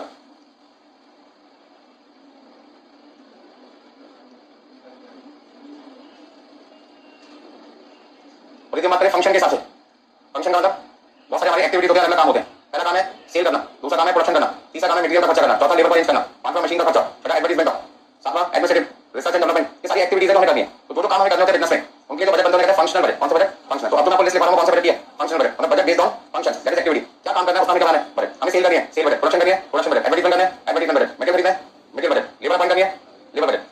ठीक है, तो जो भी हमें काम करना है उससे संबंधित हमें क्या बनाना पड़ेगा? एक बजट बनाना पड़ेगा, ताकि वो बजट को बनाने के बाद हमें पता लगे उस काम को करने में कितना पैसा लगेगा। तो उतना पैसा मैं अरेंज कर पाऊंगा, तो उसके लिए बनेगा कैश बजट। क्या बनेगा? Cash budget. आपको बताएगा जिस महीने जितना कैश आपको चाहिए उतना आपका होगा भी या नहीं होगा। होगा तो ठीक है, कोई दिक्कत नहीं होगा तो फिर आपको क्या करना पड़ेगा? अपनी इन्वेस्टमेंट बेचनी पड़ेगी, या फिर मार्केट से करना पड़ेगा लोन, या फिर आपको नंबर ऑफ शेयर्स करने पड़ेंगे, नहीं इशू करने पड़ेंगे। कौन सा काम आपने सही रहेगा उसकी आपको करनी पड़ेगी, प्लानिंग करनी पड़ेगी। उसके लिए FM financial management one topic है, बस समझ सबको। तो एक पॉइंट से दूसरा पॉइंट कनेक्टेड है। सबसे पहले यहाँ पर क्या गया? Sales budget. नेक्स्ट आपके पास है प्रोडक्शन बजट। देखते जाओगे जल्दी। अरे सेल बजट हो गया, प्रोडक्शन बजट हो गया, आपके पास raw material consumption budget, raw material consumption budget, raw material purchase budget, labour cost budget.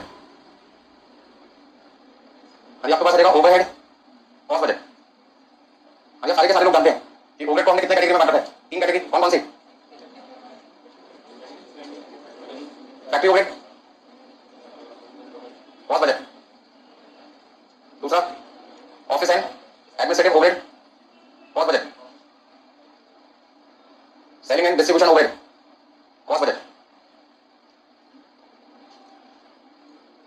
ठीक है, एक हमारे पास है कैश बजट। क्या सारे बजट एक साथ बनाने पाएंगे क्वेश्चन में? नहीं। क्या कंपनी में सारे बजट बनाने पड़ते हैं? हाँ, तो कंपनी अलग है, एग्जाम अलग है। एग्जाम में तो 2 बजट या 3 बजट एक साथ पूछ सकते हैं बस, क्योंकि सारे बजट पूछे तो बहुत बड़ा क्वेश्चन हो जाएगा। फ्यूचर में हमें कितना इनफ्लो आउटफ्लो होगा, कितना कैश अवेलेबल होगा, उसके लिए हम क्या करेंगे? कैश बजट अलग से सेपरेट। ठीक है सबने? यदि आपको पूछा सेल बजट क्यों बना रहे हो, क्या जवाब दोगे?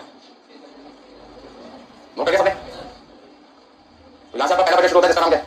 Sales budget. अरे सेल बजट में हम किन किन चीजों का एस्टिमेशन करते हैं? देखो फटाफट से, estimation of quantity sold, selling price per unit and sale value. यदि आपसे पूछा सेल बजट आपकी किन किन चीजों की इंफॉर्मेशन देने में मदद करता है, तो पहली इंफॉर्मेशन कौन सी मिलती है? किस क्वार्टर में या किस महीने हम कितनी क्वांटिटी बेचेंगे, बेचेंगे या बिक चुका होगा, इसकी बात करेंगे। बेचेंगे। बजट हमेशा किससे रिलेटेड होता है? फ्यूचर एस्टिमेशन से। बजट का कनेक्शन हमेशा किससे होता है? फ्यूचर एस्टिमेशन से। तो कितनी क्वांटिटी किस महीने बिकेगी, किस महीने क्या सेलिंग प्राइस रखेंगे, किस महीने हमारी कितनी सेल वैल्यू होगी। क्या पता है ड्यूरिंग द प्रोडक्ट की सेलिंग प्राइस सेम रहती है? कंपनी क्या रहती है? जब फेस्टिवल का टाइम आता है 5 चीजों के साथ एक चीज क्या रहती है? फ्री रहती है। फ्री का मतलब पहले सेलिंग प्राइस क्या होगी? कम होगी। ऐसा क्यों करता है? नुकसान क्यों करते हैं? एक तो पुराना सामान जल्दी बिक जाता है, उससे उनकी स्टोरिंग कॉस्ट क्या रहेगी? कम। दूसरा पैसा ब्लॉक होगा अनसोल्ड में, वो रिलाइज हो जाएगा कैश की फॉर्म में, और फिर नया काम कर पाओगे या लोन की रीपेमेंट कर पाओगे, से इंटरेस्ट करोगे, बचा लोगे। या कोई नया काम बोल रहे हैं तो आपको लोन नहीं लेना पड़ेगा, उसी पैसे पर क्या करोगे? यूटिलाइज। और भी फायदा, और भी फायदा। आपकी सेल क्या होगी? जहां 5 कस्टमर को दे रहे आप कितने में बेचोगे? 6 में बेचोगे ना, तो कस्टमर के पास सामान रहेगा ज्यादा। अब मान लो कोल्ड ड्रिंक के पहले 5 पैकेट देगा, आप कितने दे रहे हो? 6। तो पीने वाले लोग कितने बचे? पहले पीने वाले लोग कितने, गिफ्ट पैक से 5, तो एक को और गिफ्ट पैक मिल जाएगा फ्री में। तो अगली बार हो सकता है पसंद आ रहा है, नहीं निकला कि सारे लोगों को पसंद आएगा, हो सकता है 5 लोगों को भी पसंद आएगा, वो दोबारा खरीदेंगे पैकेट, तो स्कीम खत्म हो चुकी थी। अब क्या करेगा? वो खरीदना पड़ेगा। सेल क्या होगी फ्यूचर की? बड़ी। तो अभी जब अपनी सेलिंग प्राइस बढ़ा दें तो फ्यूचर में सेलिंग प्राइस क्या हो सकती है? बढ़ सकती है ना। तो फ्यूचर में सेल भी बढ़ सकती है, सेल वैल्यू भी बढ़ेगी। तो देखो क्या काम करना होगा इसमें। एक एग्जांपल लिखो जल्दी से। अब देखो कितने एग्जांपल हो गए? 2 30 वाली को prepare sales budget for the year 2023 2023 के लिए। 22 चल रहा है तो कौन सी एक्टिविटी निकालेंगे? 23 के लिए। आपको अपना आंसर किसमें देना है? एक तो यूनिट्स में, दूसरा किसमें? अमाउंट में। देखो भैया, सबसे पहले मान लो हमारे पास जो जानकारी दे रखी है, तो समय दे रखा है, उसमें इंफॉर्मेशन क्वार्टरली दे रखी है। एग्जाम में क्वार्टरली भी दे सकते हैं, मंथली भी दे सकते हैं, ईयरली भी दे सकते हैं। ज्यादा इंफॉर्मेशन एग्जाम में तो मंथली आती है या फिर कौन सी आती है? क्वार्टरली। मैं उन्हीं की प्रैक्टिस कराऊंगा, एग्जाम में क्वेश्चन आते हैं। नेक्स्ट पॉइंट देखो, कौन सा ये टाइम दिया है? 2022 आपका टाइम दिया है। क्वांटिटी सोल्ड और सेलिंग प्राइस पर यूनिट। कोई भी क्वांटिटी ले लो अपनी मर्जी से, 10,000, 12,000, 15,000, 18,000। सेलिंग प्राइस मान लीजिए पूरे साल में हमने 40 रुपए के साथ रखी हुई है। 2023 के लिए हम अपना क्वेश्चन सॉल्व करें, जो कि हमारे लिए कौन सा ईयर है? Next year. अब नेक्स्ट ईयर में हमारे पास कुछ इंफॉर्मेशन रखी है।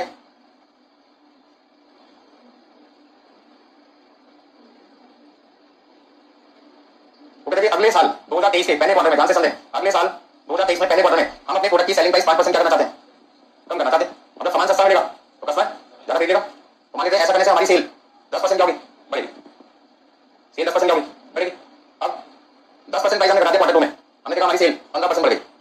ऐसा अंदाजा है हमारा, क्योंकि हम 2023 के लिए बजट बना रहे हैं और हम मार्केट में सर्च करते हैं, सर्वे करते हैं, यदि हम इतनी प्राइस बढ़ा दें तो हमारे प्रोडक्ट की कितनी डिमांड बढ़ेगी। ये सारा काम कौन करता है, मार्केटिंग डिपार्टमेंट। ठीक है, कस्टमर से मिलने की दोनों परमिशन देते, किसको देते हैं, मार्केटिंग डिपार्टमेंट। प्रोडक्शन डिपार्टमेंट का काम कैसे, प्रोडक्शन करना, बेचने का काम कैसे है, मार्केटिंग। तो मार्केटिंग डिपार्टमेंट मेन डिपार्टमेंट हमारा, यदि उसने गलत हमें आंसर दिया तो हमारी प्रोडक्शन की जितनी भी एक्टिविटी है सारी की सारी क्या होगी, गलत हो जाएगी। आगे समझो, यदि मैं अपने प्रोडक्ट की सेलिंग प्राइस मान लीजिए सपोज करते हैं 8% बढ़ा दूं तो मुझे लगता है मेरी जो सेल है वो 12% क्या हो जाएगी, कम हो जाएगी। हमने फिर अपने सेलिंग प्राइस 10% बढ़ा दी, कितनी कर गई, 15। ये सोच रहे हम ऐसा करेंगे तो क्या होगा, ऐसा करेंगे तो क्या होगा, क्या हमें ऐसा करना चाहिए, नहीं करना चाहिए, बात की बात है। अगर हम क्या करते हैं, प्राइस को चेंज करके देखते हैं तो क्वांटिटी पे क्या फर्क पड़ेगा, फिर उससे चेक करेंगे क्या हमारी सेल वैल्यू बढ़ रही है, घटेगी। यदि सेल वैल्यू बढ़ रही है, फायदा हमारे लिए, सेल वैल्यू कम हुई है तो फिर हम अपनी पॉलिसी को दोबारा से करेंगे, चेंज कर देंगे। करें क्वेश्चन सॉल्व, वो करें सबने। तो सॉल्यूशन की तैयारी करते हैं।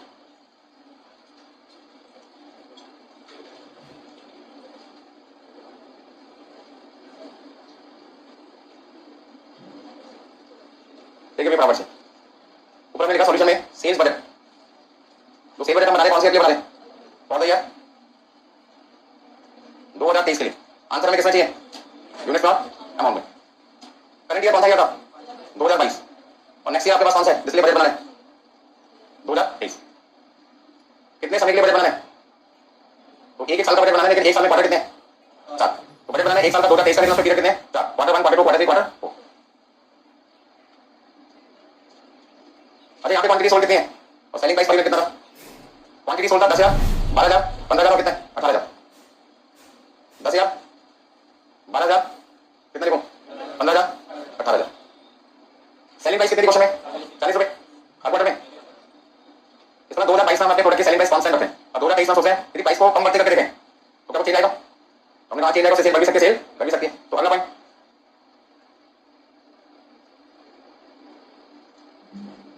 देखिए भाई, क्वांटिटी की बात करें इस बात की, तो सबसे पहले क्वांटिटी चेंज कितना है, क्वांटिटी चेंज कितना आएगा परसेंटेज में, यानी प्लस 10% है, प्लस 15% है, माइनस 12% है, माइनस 15% है। तो हमने यहाँ पे लिखा प्लस 10%, प्लस 15% माइनस 12% और माइनस 15%। अब जल्दी समझो क्वांटिटी कितनी आएगी, पिछले साल मतलब 2022 में, 2023 के हिसाब से मैं कहूंगा, 2023 के हिसाब से मैं कहूंगा, 2022 को कितना साल हो गया। जब मैं 2023 के आंसर निकालूंगा तो 2023 में मैं क्या बोलूंगा, 2022 कौन सा साल है, पिछला साल। तो 2023 के हिसाब से 2022 में मेरी क्वांटिटी क्वार्टर 1 में कितनी बिकी, 10,000, कितनी बिकी 10,000। अब कितने भी चाहिए, तो यहाँ पे रिवाइज क्वांटिटी आ जाएगी, रिवाइज क्वांटिटी सोल्ड कितना देगा, यानी 11,000 कैसे निकाला, 10,000 का 10% 1,000 दो दिया, 12,000 का 15% कितना है, 12,000 का 15% कितना होगा, 1,800, 200, 13,800। अरे 15,000 का 12%, 1,800 कम कर दो, कम कर दो, 13,200। 18,000 का 15%, 2,700 कम कर दो, दोबारा समझाऊं, बोलो भाई। यानी change in selling price, change in selling price, बताओ भाई। यानी माइनस 5% लिखा है, माइनस 10% लिखा है, 8% प्लस का है, 10% प्लस का है, तो दो जगह माइनस है। माइनस 5% माइनस 10% और कितना है, प्लस का 8% और प्लस का, तो माइनस वाला प्राइस बढ़ा लो और प्लस वाला प्राइस बढ़ा लो। यानी रिवाइज द सेलिंग प्राइस कितना देगा,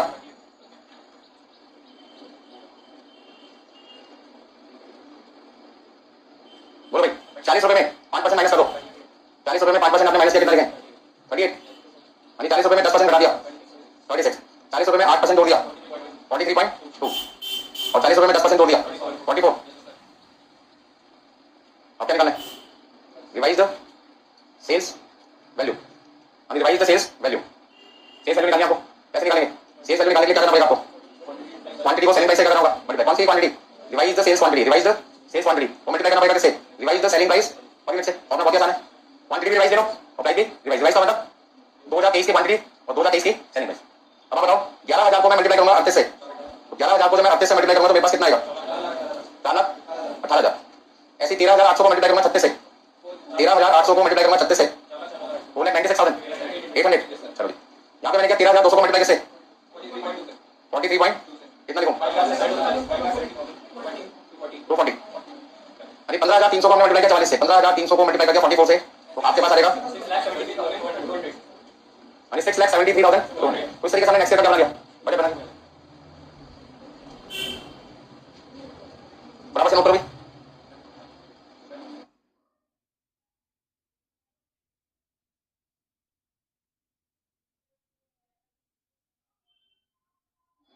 तो सेल बजट बनाकर आपको वैल्यू पता लगे, क्वांटिटी पता लगे कि किस क्वार्टर में कितनी क्वांटिटी बिकेगी। अच्छा 2023 के क्वार्टर 1 में 11,000 यूनिट बिकेगी, इसको निकाल के फायदा क्या हुआ। 2023 में क्वार्टर 1 में 11,000 यूनिट बिकेगी, क्वार्टर 2 में 13,800 बिकेगा, क्वार्टर 3 में 13,200 बिकेगा, क्वार्टर 4 में कितना बिकेगा 15,300। ये बिकेगा तब ना, जब बनेगा, बिकेगा तब, बनेगा तब जब प्रोडक्शन डिपार्टमेंट को हम बनाएंगे कि इस क्वार्टर में हमें इतनी क्वांटिटी बेचनी पड़ेगी, इतनी क्वांटिटी बनाकर रखें। तो उसका सेल डिपार्टमेंट का काम जब खत्म होगा तब किसका चालू रहेगा, प्रोडक्शन डिपार्टमेंट का। मतलब ये समझो आपका काम चालू रहेगा सीएमए का। तो सीएमए का काम कहां से चालू होगा, सेल डिपार्टमेंट से या प्रोडक्शन डिपार्टमेंट से। प्रोडक्शन कॉस्ट वही है ना, तो जहां कॉस्ट वहां सीएमए। बस समझ में आ गई। तो यदि सेल डिपार्टमेंट ने जहां से भी गलती कर दी तो प्रोडक्शन डिपार्टमेंट को सेल क्वांटिटी की इंफॉर्मेशन गलत मिलेगी।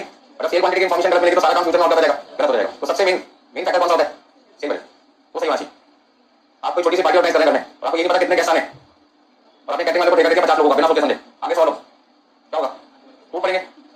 कोई भी चीज खा लेंगे तो खाना को तो मिल जाएगा, दूसरा से छीन लेगा, 30 आपके पीछे आएगा, 50 उसके पीछे आएगा, छीनने पे चालू हो जाएगा, ठीक है ना। बिल्कुल कोई मौत दिखाई देगा, ऐसे पतंग कटी और लूटने वाले 4 लोग हैं, आगे किसी के हाथ में पतंग नहीं फट जाएगी, क्योंकि जैसे हाथ में आएगी वैसे इंडिकेट क्या होगा, मेरे हाथ में नहीं आई, किसी के हाथ में आनी चाहिए, ये बराबर से समान। तो इससे जब आपकी पार्टी बिगड़ जाएगी ना, आपको सबसे पहले गेस्ट का आइडिया लगाना चाहिए। कोई भी पसंद करो अपने घर में कोई पार्टी ऑर्गेनाइज करता है, चाहे शादी का फंक्शन है, बढ़ेगा कोई भी बराबर, सबसे पहले क्या करना पड़ता है, एक लिस्ट तैयार करनी पड़ती है, लोगों को इनवाइट करना है और जिनको इनवाइट करना है, विद फैमिली करना है, विदाउट फैमिली करना है।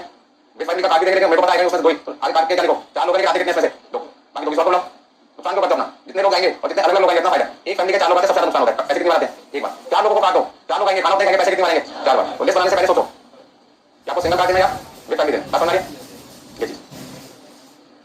भाई एक फैमिली के 4 लोगों को खाना खिला के पैसा ही बनना है, तो खाने का पैसा तो 4 होगा, एक पे 500 4 पे 2,000 आया, मतलब 2100 का फायदा हुआ, 2,000 तो चलेगा। और यदि 4 अलग अलग लोगों को आपने दिया था 1100 मिलते तो 44 आते, जाके 2,000 कितने का फायदा था 2400 का, कॉस्टिंग अप्लाई कर दिया, कहां कॉस्ट लगा के फायदा ज्यादा हो आपको। चलिए एग्जांपल 4,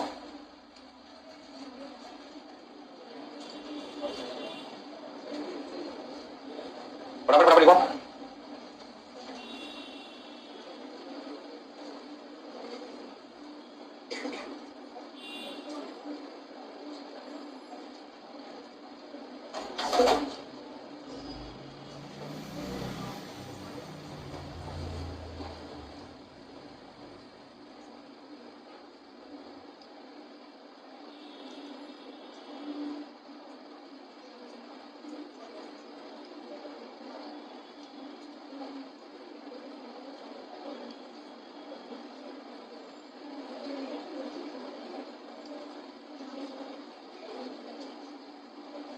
अरे फटाफट से नोट कीजिए, जल्दी से मुझे सॉल्यूशन देना, और सॉल्यूशन अपना खुद का अपने पास ही रखना, बताएंगे किसी को।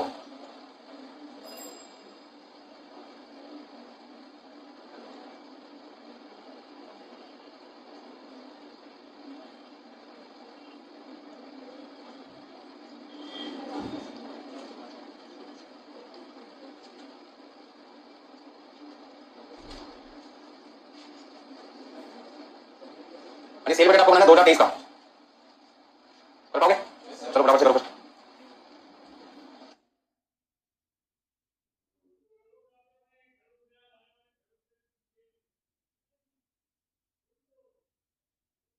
देखिए कोई भी चैप्टर आपका शुरू होता है तो सारी क्लासेस आपको अटेंड करनी होती है। कोई बच्चे क्या करते हैं, शुरू के 2 क्लास आते हैं, चैप्टर बहुत आसान हो जाता है, चलो आना बंद कर देते हैं।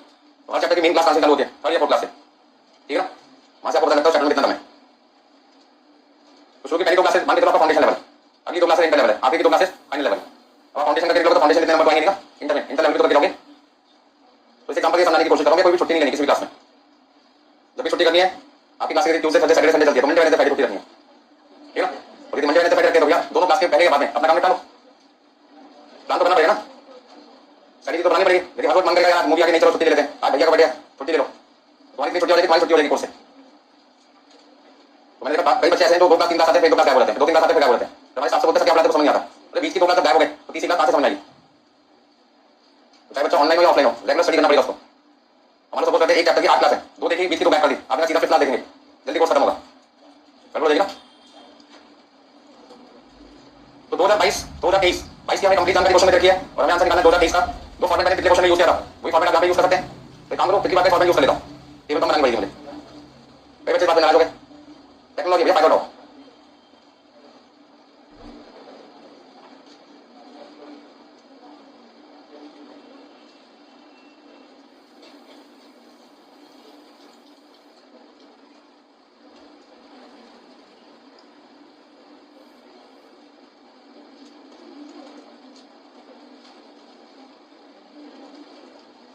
एग्जांपल नंबर 4 का सॉल्यूशन आपको करा रहा हूं। उसमें क्वांटिटी कितनी है? 10,000, 8,000, 12,000, 9,000। सबसे पहले तो हमने क्वांटिटी लिखी 10,000, 8,000, कितना था? 12,000, 9,000। यहाँ कोई दिक्कत किसी को? अगला point, selling price per unit कितने कितने आपके पास? सेलिंग प्राइस आपके पास 40, 44, 42, 45, 40, 44, 42 और 45। क्वांटिटी चेंज आते हैं पहले किस तरह है? क्वांटिटी चेंज ध्यान दीजिए। क्वांटिटी चेंज में पहले वाले केस में डिक्रीज बाय 1000, यह साइन किसका है? डिक्रीज का। मतलब 1000 यूनिट आपकी क्वार्टर वन में क्या हो जाएगी? कम हो जाएगी। तो इसका मतलब 1000 क्वांटिटी आपकी कम हो गई, तो आप इसे डिक्रीज करके क्या लिख सकते हो? माइनस 1000। तो 10,000 में से 1000 माइनस हो जाएगा, कितना आएगा? 9,000 क्वांटिटी आएगा। अगले वाले केस में देखो, डिक्रीज बाय 10%। डिक्रीज बाय 10% का मतलब क्या हुआ कि 8,000 का 10%, 8,000 का 10% कितना कम हो गया? 800। तो 8,000 का 10% 800 कम हो गया, कितना रहेगा? 7,200, 7,200। कोई दिक्कत किसी को? बोलो भाई। अरे क्वार्टर 3 में लिखा है इंक्रीज बाय, यह साइन किसका है? इंक्रीज का। 500 यूनिट इंक्रीज हो गई, 500 इंक्रीज होना प्लस 500, तो कितना लिखेंगे? 12,500। ठीक है, पिछले वाले सॉल्यूशन में मैंने परसेंटेज का साइन रखा था, यहाँ परसेंटेज का साइन नहीं लगाया, तो मैं सिर्फ क्या लिखा हूं? Quantity change. क्वांटिटी चेंज में क्वांटिटी लिखना पड़ेगा। अगला point, increase by 15%, increase by 15%, 15% बढ़ गया, प्लस कर दो, तो 9,000 का 15%, 1300, कितना लिखो? 10,350। अब आपका change in selling price, change in selling price. पहले केस में सेलिंग प्राइस बढ़ी 2 रुपए, दूसरे में बढ़ी 3 रुपए, तो पहले 2 केस में तो बढ़ी है, अगले 2 केस में क्या हुआ? कम हो गया। तो 2 रुपए 3 रुपए बढ़ रहे हैं, आगे के 2 केस में 2 रुपए 4 रुपए क्या हो गया? कम। प्लस का 2 रुपए, प्लस का 3 रुपए, माइनस का और माइनस का 4। अच्छा तो भाई सेलिंग प्राइस 40 रुपए थी, प्लीज ध्यान दीजिए। 40 रुपए की सेलिंग प्राइस में 2 रुपए प्लस कर दिया आपने, 42 हो गए। किसी को दिक्कत है 42 लिखने में? जिसको हंस के लिख रहा हूं मैं, कितना लिखा उसको? 42, 44 प्लस 3, 47, 42 माइनस 2, 45 माइनस 4। बस इसके बाद क्या करना आपको बताइए? मल्टीप्लाई करना आपको, कर पाओगे? अरे 9,000 को 42 से मल्टीप्लाई कर दो। एक मिनट में 9,000 को हमने 42 से मल्टीप्लाई किया, आपके पास आ गया 3,78,000। यानी 7,200 को मल्टीप्लाई किया 47 से,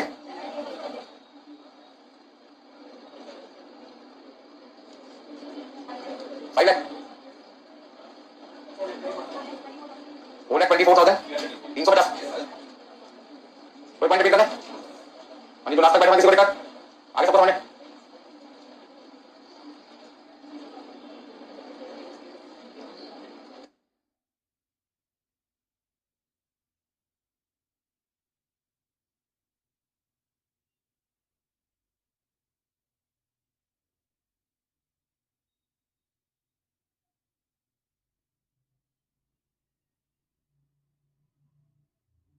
सबके आंसर मैच हो गए? बड़ा क्वेश्चन आपके सामने लिखा हुआ है,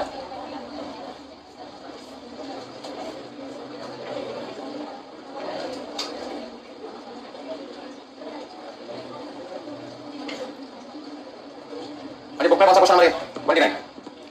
जिनके पास बुक है क्वेश्चन नंबर 29 बुक में दिखाई देगा उनको।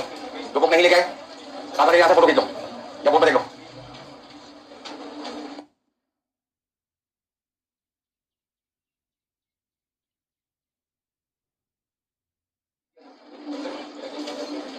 चैप्टर का नाम है बजटरी कंट्रोल। जिस बच्चे को दिखाई नहीं दे रहा इंडेक्स में जाकर देखो बजटरी कंट्रोल कहां पर है। जब वो चैप्टर मिल जाए क्वेश्चन नंबर 29 ढूंढ लो वहां पर।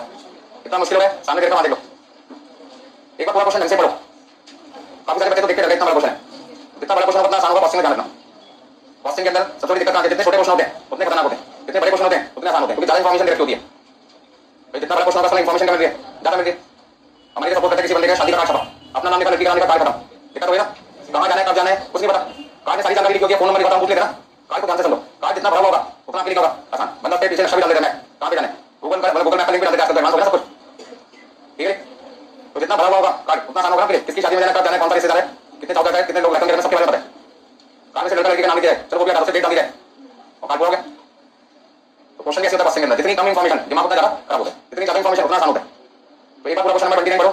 जिन बच्चों के पास बुक्स नहीं है या नहीं लाए, साथ वाली की बुक से क्वेश्चन फोटो खींचो मोबाइल पे, कभी तो मोबाइल का सही यूज करो। ठीक है, 5 मिनट का मैं आपको टाइम दे रहा हूं, पूरा क्वेश्चन ध्यान से पढ़ो और देखो क्या क्या जानकारी आपने लिखी है। बिल्कुल ये वैसे क्वेश्चन है जैसे मैंने आपको एग्जांपल करवाया। The following facts are extracted from the books of Alpha Radio Manufacturing Company for the year 2010। आपको कौन से ईयर की जानकारी रखी है? 2010 की। कौन सी ईयर की जानकारी रखी है? 2010 की। तो सबसे पहला काम क्या है? अभी कोई इंफॉर्मेशन गिवन है, वो इंफॉर्मेशन कौन सी ईयर की रखी है? गिवन फॉर 2010, 2010 की जानकारी रखी है। चलो भाई, एक प्रोडक्ट्स 2 टाइप्स ऑफ रेडियो, यानी कितने तरीके के रेडियो प्रोड्यूस करते हैं? दो। पहला हो गया टाइप ए और दूसरा क्या हो गया? Type B. दो तरीके के रेडियो बनाती है कंपनी। कहां पर? कहां पर? सेल दीजिए 2 मार्केट्स। जहां भी बनाते हैं वो नहीं पता लेकिन कहां बेचते हैं, कहां सेल करते हैं। एक कोलकाता मार्केट में, दूसरा कहां पे? सिलीगुड़ी मार्केट में। तो 2 मार्केट में हमारे 2 तरीके के रेडियो बिकते हैं। अच्छा मार्केट कितनी होगी जहां पे सेल करना है? एक कोलकाता और दूसरा कौन सा है? सिलीगुड़ी।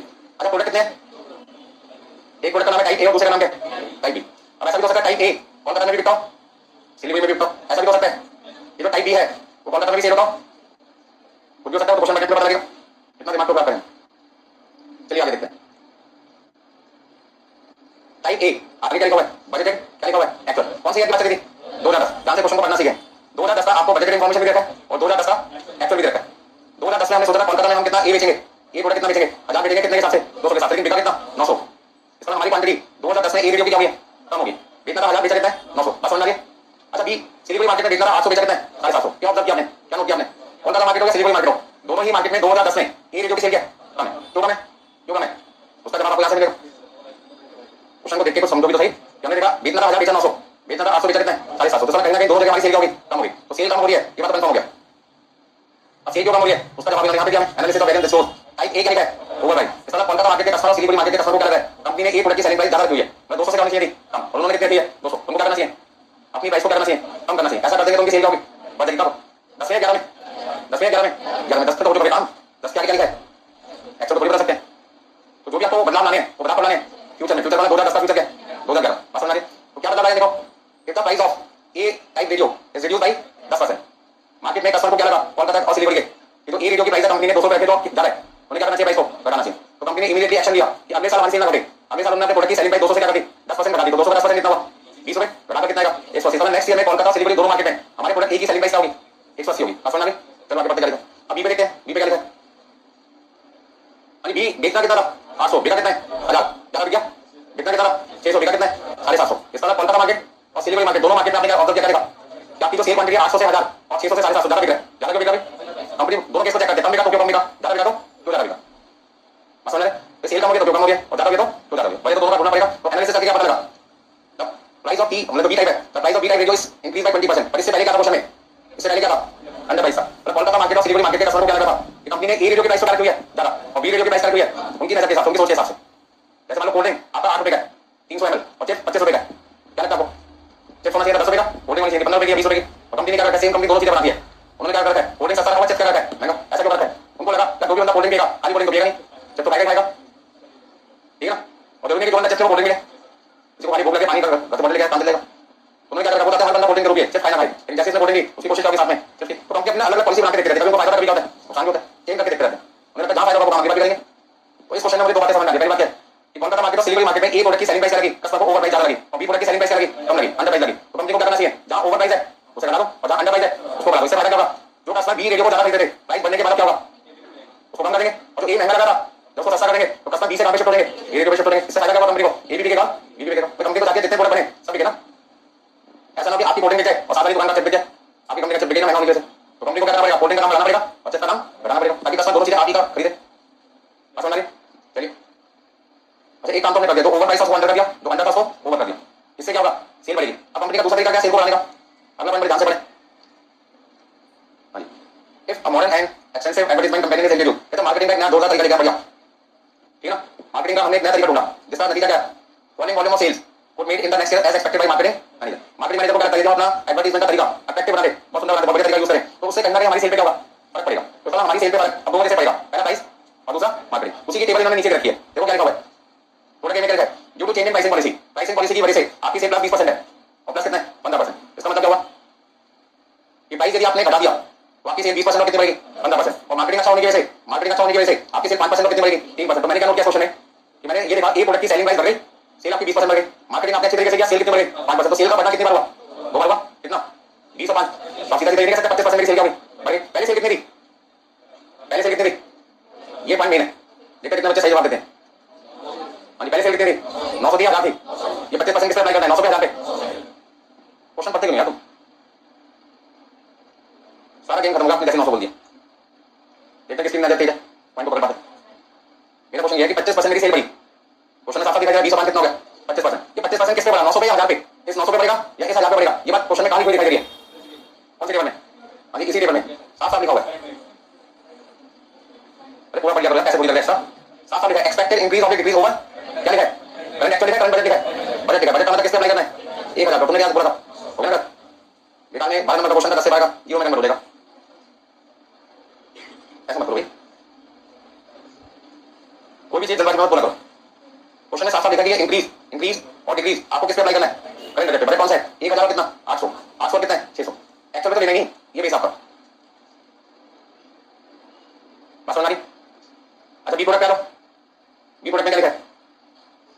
प्राइस बदलने की वजह से कोलकाता में 10% सेल बढ़ी है और सिलीगुड़ी में क्या हो गया 2% कम हो गया। -2 का मतलब क्या 2% कम हो गया। अच्छा मार्केटिंग अच्छा करने की नतीजा क्या हुआ? 5% सेल बढ़ी और 5% सेल बढ़ी। इसका मतलब क्या हुआ? 10% और 5% कितना हुआ? 15%। -2 + 5 3%। -3 नहीं 3%। क्या पूछे क्वेश्चन में? सेल बजट बनाना कौन सी जगह 2011 का? क्या समझना है क्वेश्चन आपको? कि आपका जो ये परसेंटेज बदलना 20% 5% 25% जो भी परसेंटेज है वो किस पे अप्लाई करना है? एक्चुअल पे या बजट पे? बजट पे। क्यों?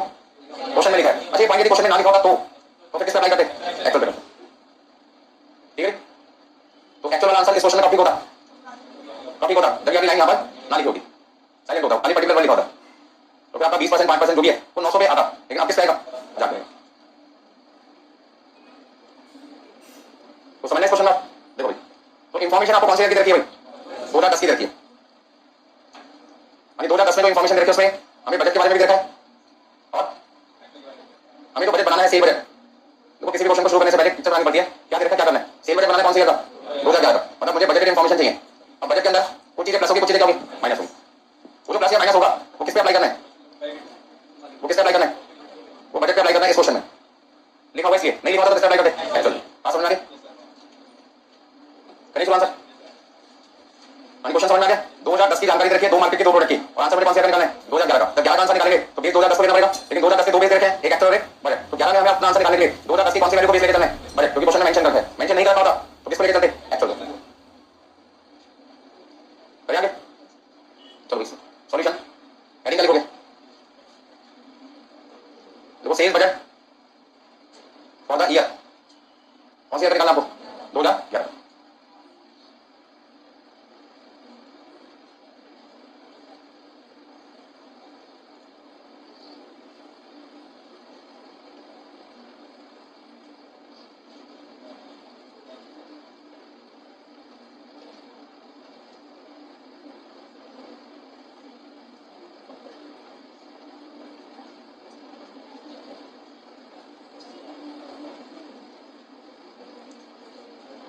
सोचोगे इतने सारे बॉक्सेस बना दिए सबने, ठीक है ना? तो इतने सारे बॉक्सेस बनाने क्यों हैं? तो पहला पॉइंट मार्केट कितनी है? तो सबसे पहले क्या लिखा? कौन सा मार्केट और दूसरी मार्केट कौन सी है? ठीक है। अब आपको निकालना है सेल। सेल निकालने का फॉर्मूला क्या होता है? Quantity sold into selling price per unit. आपके पास क्या है? सेल वैल्यू आता है। इसका तीन कॉलम होगा ना। पहला कॉलम किसका है? क्वांटिटी का। दूसरा किसका है? सेलिंग प्राइस का। और तीसरा किसका है? वैल्यू का। तो आपको पता कैसे चलेगा कितने कॉलम बनाने हैं? उसका तरीका बता रहा हूं मैं। मार्केट कितनी है? दो। दो गई यहां पे। फिर एक मार्केट में सेल वैल्यू निकालने के लिए क्वांटिटी चाहिए, प्राइस चाहिए और वैल्यू चाहिए। अभी भाई लिखोगे quantity selling price per unit. और अच्छा रेडियो कितने तरीके के थे? दो। तो यहां पे आपको क्या लिखना पड़ेगा? टाइप ए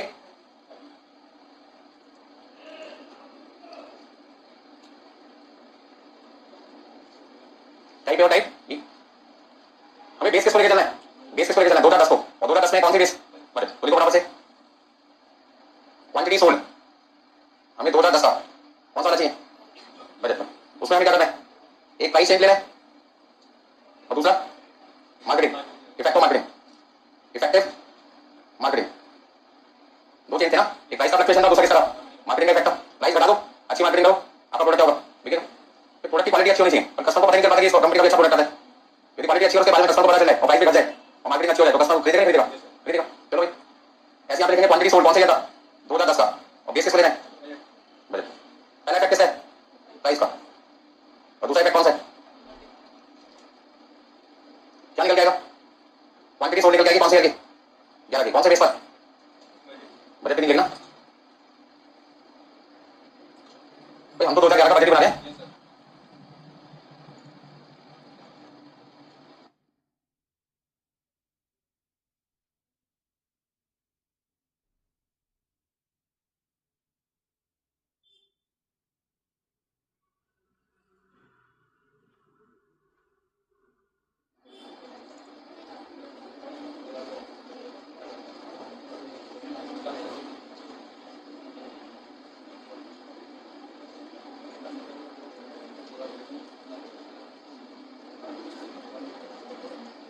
करें वापस आते क्वेश्चन पे एक बार। वापस आ गए अपने क्वेश्चन पे। क्वेश्चन पे हम बात करें सबसे पहले किसकी? Type A. टाइप ए में कोलकाता का बजट कितना था? 1000। और सिलीगुड़ी में कितना था? 800। तो एक जगह 1000 लिखो, एक जगह कितना लिखो 800। मैंने यहाँ पे लिखा 1000 और यहाँ पे कितना लिखा 800। ठीक है इतना बाद में लिखा मैंने, समझ लो एक बार कौन सी चीज कहां से देख के लिखा। यानी क्वेश्चन क्या है, बी की यदि बात करें 800 और कितना 600, तो एक 800 लिखना, दूसरा कितना लिखना है 600। जो वैल्यू काम की उसका मैंने हाईलाइट कर दिया। तो 800 और 600 लिखो। नीचे टेबल रखिए, उस टेबल में आपको बताएगा प्राइस इफेक्ट कितना था और मार्केटिंग इफेक्ट कितना था। तो प्राइस इफेक्ट देखो कितना है, अभी प्राइस इफेक्ट कितना 20% है और कितना है 5%। 20% और 5% है ना, हम किसकी बात करें, ए की बात करें। तो ए में प्राइस का इफेक्ट 20% और मार्केटिंग का कितना है 5%। देखो 1000 का 20% कितना हुआ, प्लस का रहेगा माइनस का रहेगा, तो प्लस का प्लस लिखो 20% कितना हुआ 200 और 5% कितना हुआ 50। दूसरी मार्केट बैठो, कॉल करो सिलीगुड़ी बैठो और देखो यहाँ पे ये 20% 5% लगाओ, ए प्रोडक्ट का सिलीगुड़ी में कितना है 15% और 3%। तो प्लस है माइनस में, प्लस में आपको भी साइन कौन सा लगाना है, कितने परसेंट है 15%। तो 800 का 15% कितना हुआ, 800 का 15% 120 और 800 का कितने 3% कितना हुआ 24।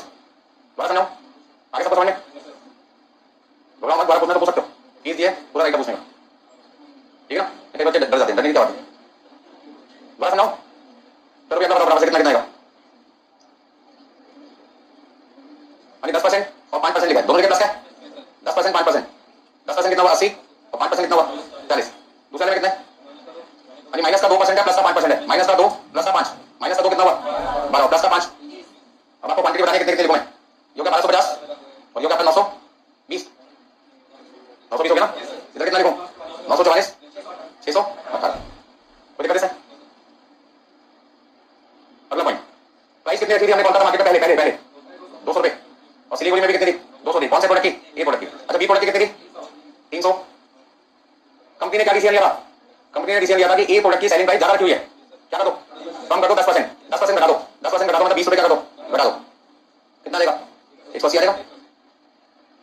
अच्छा बी के केस में क्या था, अंडर प्राइस है। बी के केस में क्वेश्चन क्या लिखा था, price of B type radio set is increase by 20%। हमने कहा बी प्रोडक्ट की सेलिंग प्राइस को 20% बढ़ा दो, क्यों बढ़ा दो, क्योंकि यहां पे लिखा था type B is under price.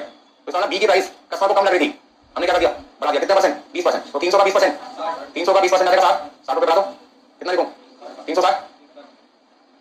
अब तो पता क्या करना आपको, सिर्फ आपको मल्टीप्लाई करना है, बताओगे जल्दी बताओ कितना लिखना है। 1250 को 180 से क्या कर दो मल्टीप्लाई कर दो, 2,25,000।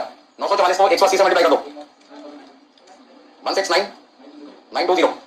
यानी 920 को मल्टीप्लाई कर दिया 360 से, 920 को 360 से मल्टीप्लाई किया 3,31,200।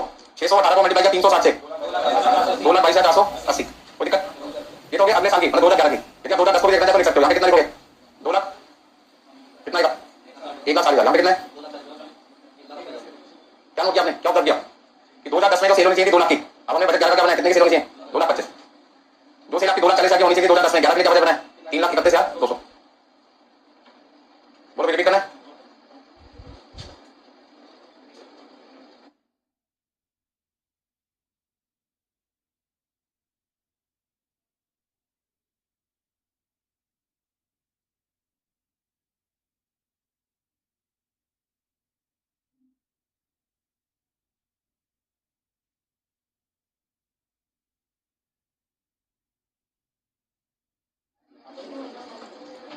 नोट कर लिया सबने, रिपीट करो कोई पॉइंट।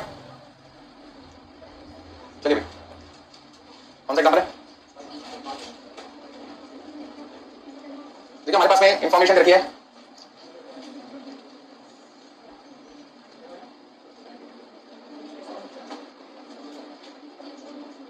यानी 1 जुलाई से 31 दिसंबर कितने महीने हो गए 6 महीने 7 महीने। तो 1 जुलाई 2022 से लेके 31 दिसंबर 2022 तक की आपको जानकारी दे रखी है। कौन कौन सी जानकारी देखो, देखो आपके यहाँ पे जो प्रोडक्ट है वो 2 प्रोडक्ट है, एक्स और कौन सा वाई। एक एक्स है दूसरा कौन सा देखा है वाई।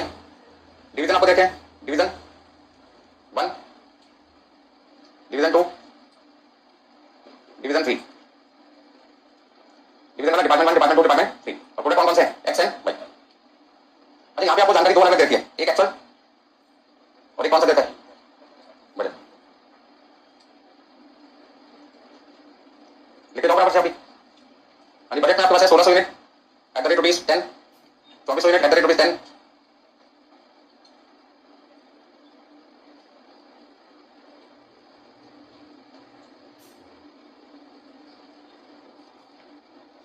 मान के चलो 3 सेल डिपार्टमेंट है, department 1, department 2, department 3, 3 sale department है जो हमारे प्रोडक्ट एक्स और वाई की क्या करेंगे सेल। जैसे पिछले क्वेश्चन में कौन सा मार्केट और क्या था सिलीगुड़ी मार्केट थी, तो सेल्स एरिया था कौन था सेल्स एरिया जहां पे प्रोडक्ट बेचना था, ये क्या सेल डिपार्टमेंट, इनका काम क्या सेल करना। अब एक्चुअल जानकारी लिखते हैं।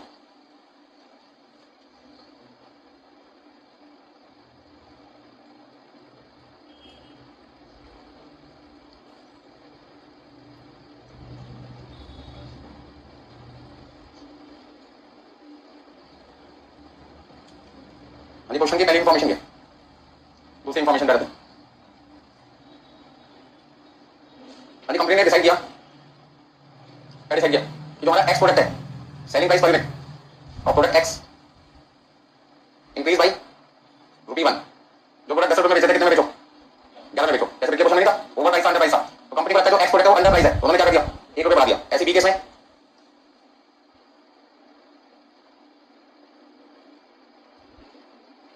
आपको देखो ना बिकना चाहिए था 1600, बिका कितना 2000, इस पर क्वांटिटी ज्यादा बिक रही है। दूसरे डिपार्टमेंट में जाकर देखा बिकना था 2400, बिका कितना 3200, बिका मतलब बिकना था 2400, बिका कितना 2800। इस वाला एक्स प्रोडक्ट तीनों सेल डिपार्टमेंट में ज्यादा बिक रहा है, तो ज्यादा बिक रहा है।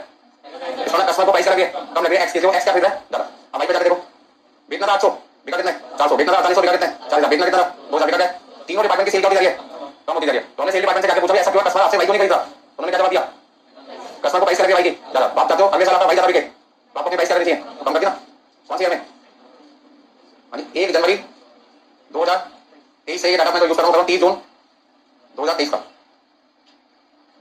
अगले 6 महीने में कंपनी कहते हैं हम एक्स की तो सेलिंग प्राइस ₹1 बढ़ाएंगे और वाई की सेलिंग प्राइस ₹1 कर देंगे। वैसे क्वेश्चन है जैसा मैंने अभी आपको कराया, तो कौन सा सेल का ये क्या होगा आपका sale department 1, sale department 2, sale department 3। Actual budget से फर्क क्या होता है, फायदा क्या होता है, आप नेक्स्ट ईयर की प्लानिंग कर सकते हो। 2022 में जो हो गया उसे मैं चेंज नहीं कर सकता, तो किसको चेंज कर सकता हूँ 2023 वाला ना, उसमें तो बदलाव कर सकता हूँ और परफॉर्मेंस को क्या कर सकता हूँ इंप्रूव कर सकता हूँ। चलिए आगे पॉइंट नंबर 3 जगह मैं लिखता हूँ। जब आप प्राइस को घटाओगे बढ़ाओगे तो कहीं ना कहीं क्वांटिटी पे फर्क पड़ेगा नहीं पड़ेगा।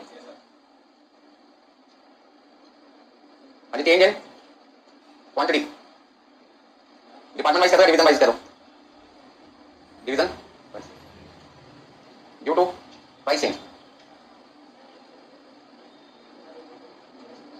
हाँ प्रोडक्ट कौन सा है भाई, एक एक्स और दूसरा भाई डिपार्टमेंट मतलब डिवीजन 1, डिवीजन 2, डिवीजन कौन सा sale division, sale department. Sale के तो सेल डिपार्टमेंट होगा, प्रोडक्शन के लिए प्रोडक्शन डिपार्टमेंट होगा। 20% इंक्रीज हो गया।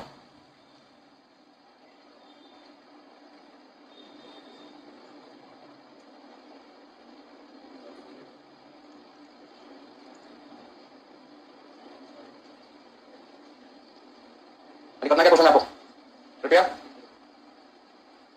सेल्स बजट कौन से पीरियड के लिए फॉर 6 मंथ, कौन से 6 महीने अगले साल के 6 महीने 1 जनवरी 2023 से 30 जून 2023 तक। आंसर इंग्लिश में भी चाहिए और अमाउंट में भी चाहिए।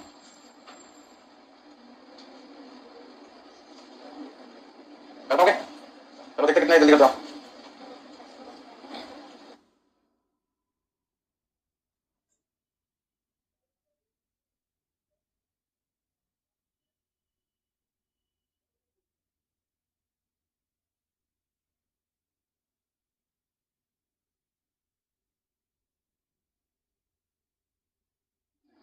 कर पाओगे इस क्वेश्चन को, पहले पूरा क्वेश्चन नोट करो। कहने के लिए एग्जांपल नंबर 5 इंस्टीट्यूट के स्टडी मटेरियल का क्वेश्चन है ठीक है। तो पहले एक क्वेश्चन था कौन सा सिलीगुड़ी का, उसको थोड़ा सा हमने मॉडिफाई करके सेल डिपार्टमेंट 1 2 3 लिख दिया। आप डिपार्टमेंट 1 2 3 की जगह एरिया भी लिख सकते हैं, दिल्ली जयपुर मद्रास भी लिख सकते हैं ठीक है। प्रोडक्ट एक्स प्रोडक्ट वाई की जगह कुछ भी नाम लिख सकते हैं, लैपटॉप लिख दो या फिर डेस्कटॉप लिख दो, कुछ भी लिख सकते हो। मेरे ख्याल से सेल बजट आपको समझ में आया होगा थोड़ा बहुत। तो सेल बजट में पहला काम क्या होता है रिवाइज क्वांटिटी ढूंढना, दूसरा काम क्या है रिवाइज द सेलिंग प्राइस ढूंढना। जब भी आप सेल बजट बनाएंगे पहला स्टेप क्या होगा रिवाइज द सेल क्वांटिटी ढूंढना और दूसरा काम क्या है रिवाइज द सेलिंग प्राइस निकालना और तीसरा काम क्या है दोनों को मल्टीप्लाई करना। हाँ जी अब आपको सोचो क्वेश्चन साइलेंट है तो किसको प्रेफर करोगे एक्चुअल को। चलो मैं लिख देता हूं किस पे लेना है बेस्ड ऑन बजट। यदि क्वेश्चन साइलेंट होता तो किस पे लेते एक्चुअल पे, मैंने क्या लिख दिया तो किस पे निकालोगे बजट। पहले वाला जैसा क्वेश्चन हो गया, इसी क्वेश्चन की घर पे प्रैक्टिस कर लेना बेस्ड ऑन एक्चुअल के भी। एग्जाम में जो लिखा होगा वो मान के चलना है ठीक है। एग्जाम में बजट लिखा तो बजट पे निकालना है, एक्चुअल लिखा एक्चुअल पे निकालना है, क्वेश्चन साइलेंट है तो किस पे निकालना है एक्चुअल पे। तो अभी मैंने आपकी प्रॉब्लम को दो करके लिखा बेस्ड ऑन बजट। हाँ क्वेश्चन नोट कर लिया सबने, कितने लोगों ने शुरू कर दिया करो फटाफट से आंसर बताओ। जो बच्चे फटाफट से करते हैं एक अटेम्प्ट पास होने की निशानी है, जो हाथ निकाल करते वो एग्जामिनेशन फॉर्म भी नहीं भरते। इस बार बड़े बार बड़े बढ़िया बने, दो ग्रुप एक साथ भरे, एक ग्रुप का भरे, दो अटेम्प्ट निकलते बाद में। मैंने बहुत सारे बच्चों को देखा है 2019 से 2022 आ चुका, कई लोग पैसे अटेम्प्ट नहीं भरते, अरे दूंगा पास होगा नहीं होगा अगली बार दूंगा, अगली बार दो ग्रुप दूंगा, एक ग्रुप होता है दो ग्रुप करेंगे। पढ़ना चालू कर दो चारों सब्जेक्ट, तो एक ग्रुप की तैयारी अच्छी हो जाए तब दूसरे ग्रुप पे आ जाओ। खाली कोचिंग लेने से या क्लासेस ऑनलाइन परचेस करने से पास नहीं होता बच्चा, पढ़ना पड़ता भाई। बच्चे कहते हैं सारे सब्जेक्ट की क्लासेस खरीद ली हमने, भाई क्लासेस खरीदी, नॉलेज थोड़ी है आपके पास अभी, वो तो पेन ड्राइव में बंद है, गूगल ड्राइव में बंद है, लैपटॉप में आपने चलो डाउनलोड सॉल्व भी करा ली, खोल के तो देखो भाई, पैसा लग गया तो वसूल करो। देखिए कॉस्ट इनकम करना आसान होता है, पैसा देना आसान होता है, मुश्किल काम पे कॉस्ट को रिकवर करना। अब आपने हमारी क्लास 20 पैसे दे दिए, कॉस्ट लगेगा, अब मैं आपको समझा रहा हूं, पढ़े हुए नहीं जाके तो रिकवर कैसे करोगे, पैसा बर्बाद हो जाएगा आपका। तो घर जाके कम से कम 2 से 3 घंटे रोज कॉस्टिंग करनी है आपको। अब आपको इसको पढ़ेंगे तो बाकी को क्या होगा, किसी को नहीं पढ़ोगे तो बाकी को कुछ नहीं होगा। ग्रुप 1 में पेपर है, नेक्स्ट लेवल ग्रुप में 2 में कॉस्टिंग है, ओएम में ज्यादा तक है, कॉस्टिंग आती है, फाइनल में भी कॉस्टिंग है।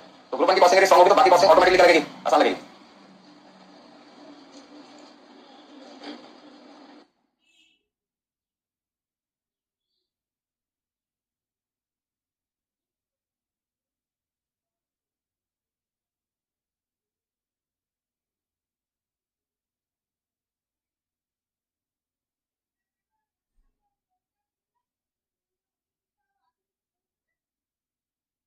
देखिए जैसे फॉर्मेट पिछले क्वेश्चन में था, कोलकाता सिली हुई, वहां पे 2 मार्केट थे, यहाँ पे मार्केट कितनी हो गई, 3 हो गई, तो 3 डिपार्टमेंट हो गई, 3 मार्केट हो गया। तो वहां पे पहला कॉलम किस तरह कोलकाता का, दूसरा किस तरह सिली हुई, 2 कॉलम थे, यहाँ पे कितने कॉलम बनेंगे, 3, पहला डिवीजन 1, डिवीजन 2, डिवीजन 3, उसके अंदर कितने कॉलम बनेंगे, 3, quantity selling price cell value, quantity selling price cell value, quantity selling price cell value, और वो कितने होंगे, 2, प्रोडक्ट एक्स और प्रोडक्ट वाई, बिल्कुल सेम फॉर्मेट बनेगा पिछले क्वेश्चन जैसा। डन, बहुत अच्छी बात है, इन्होंने कर दिया। और ये ध्यान रखना है, तो परसेंटेज आपको चेंज करने के लिए चेंज करनी है बजट वैल्यू पे, यदि बजट ना लिखा होता तो एक्सेप्ट करता।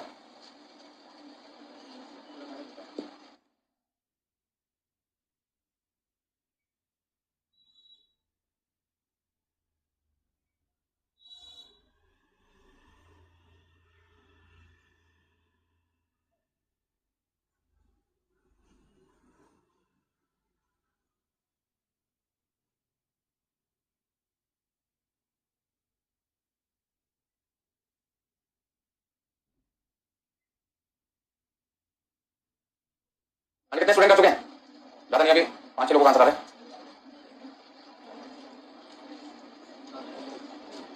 तब तक मैं फॉर्मेट बना दूं,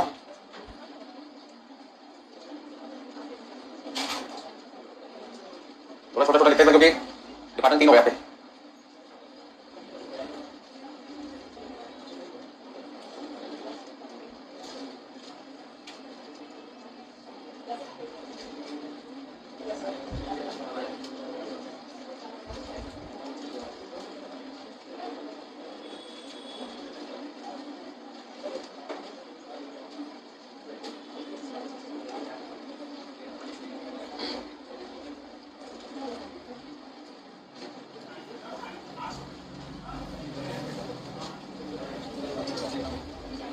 पहला डिवीजन कौन सा, डिवीजन 1, फिर आपका डिवीजन 2, क्योंकि एग्जाम में ये क्वेश्चन अलग नाम से दे सकते हैं, जगह अलग हो सकती है, दिल्ली नाम रख दो, जयपुर नाम रख दो, कोलकाता रख दो, कोई भी नाम रख सकते हो। अच्छा यहाँ पे क्वांटिटी लिखना है, दूसरा आपके पास है सेलिंग प्राइस पर यूनिट, तीसरा आपके पास क्या अमाउंट मतलब सेल वैल्यू।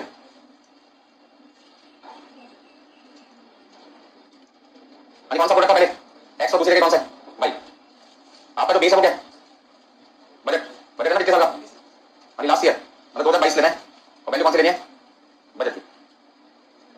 इफेक्ट किसका है आपका, प्राइस इफेक्ट है, प्राइस चेंज 2022,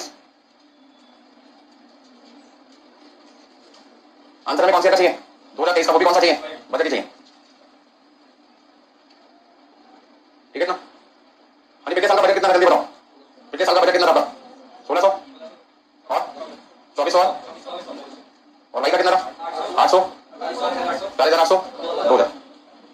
प्राइस कितनी कितनी 10 रुपए 10 रुपए 10 रुपए, यहाँ पर 9 रुपए 9 रुपए। अब क्वेश्चन में क्या लिखा हुआ है, क्वांटिटी 20% बढ़ानी है, 30% बढ़ानी है, 10% बढ़ानी है, किसी एक्स की, तो 20 10 सॉरी 20 30 और 10 है, तो 20% कितना हुआ 1600 का 320, 2400 का 30%, 2400 का 30% 720, और 2400 का 10% 240। अच्छा यहाँ पे प्राइस क्या करना था, 1 रुपए बढ़ाना था, प्राइस 1 रुपए बढ़ाना है, प्राइस बढ़ाने का फायदा क्या होगा, एक्स की सेल घटेगी और हमारा दूसरा प्रोडक्ट भाई नहीं बिक रहा, अब कस्टमर एक्स से कहां पे शिफ्ट होंगे भाई, कंपनी को सारे प्रोडक्ट बेचने ना, बस समझ रहे। अच्छा यहाँ पर क्या करना है 5% 10% 8%, 5 10 8, 5% कितना आएगा और 480, और प्राइस हमें 1 रुपए क्या करना है कम करना है, तो बताइए कितना कितना लिखूं, यहाँ पे आ जाएगा 1920 11 3120 11 2640 11 यानी 840 8 5280 8 रुपीस 2160 8, बस आपको क्या करना मल्टीप्लाई करना है, तो 1920 को 11 से मल्टीप्लाई किया 2120, एक मिनट में खुद भी करके देखता हूँ 3 4 ऐसे 2640 को 11 से मल्टीप्लाई किया आपने, कोई दिक्कत इसमें, हाँ जी 800 540 को हमने मल्टीप्लाई किया 8 से 6720 आ गया आपका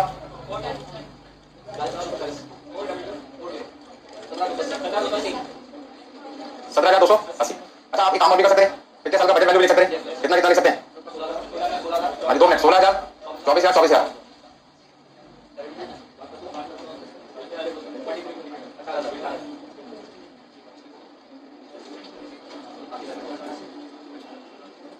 एक बात बताओ जाने से पहले भाई के लिए हमने 1 रुपए प्राइस भी घटा दी, बड़े खुश हो गए कि हमारी 40 मिनट क्या बिकेगी ज्यादा। हमारी सेल पहले आ रही थी 7,200 रुपए की, प्राइस घटाने के बाद क्वांटिटी तो ज्यादा बिकी लेकिन सेल वैल्यू कितनी हो गई 6720। क्या ये डिसीजन सही रहेगा? मतलब प्राइस कम भी करना उसके बाद भी वैल्यू क्या मिल रही है, कम मिल रही है, कोई फायदा नहीं ना। आज खाली क्वांटिटी को बेस लेके चलता हूं तो डिसीजन सही है कि मेरी क्वांटिटी ज्यादा बिक रही है, पर आपका तो रेवेन्यू का लॉस हो रहा है। वो रेवेन्यू 7,200 आया था, वो रेवेन्यू घर का कितना रहेगा 6720, और दुनिया को क्वांटिटी से कोई मतलब नहीं होता, ऐसे से मतलब होता है। ठीक है ना, गाड़ी आपके पास 5 हो और एक 1 लाख वाली हो और एक गाड़ी 1 करोड़ की हो, 5 गाड़ी वाली की पॉइंट 1 करोड़ वाली गाड़ी बस दुनिया की नजर बदल जाती है। 1 करोड़ वाला गाड़ी लगाता है खुद डूब जाते हो, और 1 लाख वाली गाड़ी में यहाँ से हटा लेके आते हैं, बोलने का तरीका क्या है बदल जाता है। तो क्वांटिटी इमैटेरियल है, हमारा फोकस किस पर है अमाउंट पे।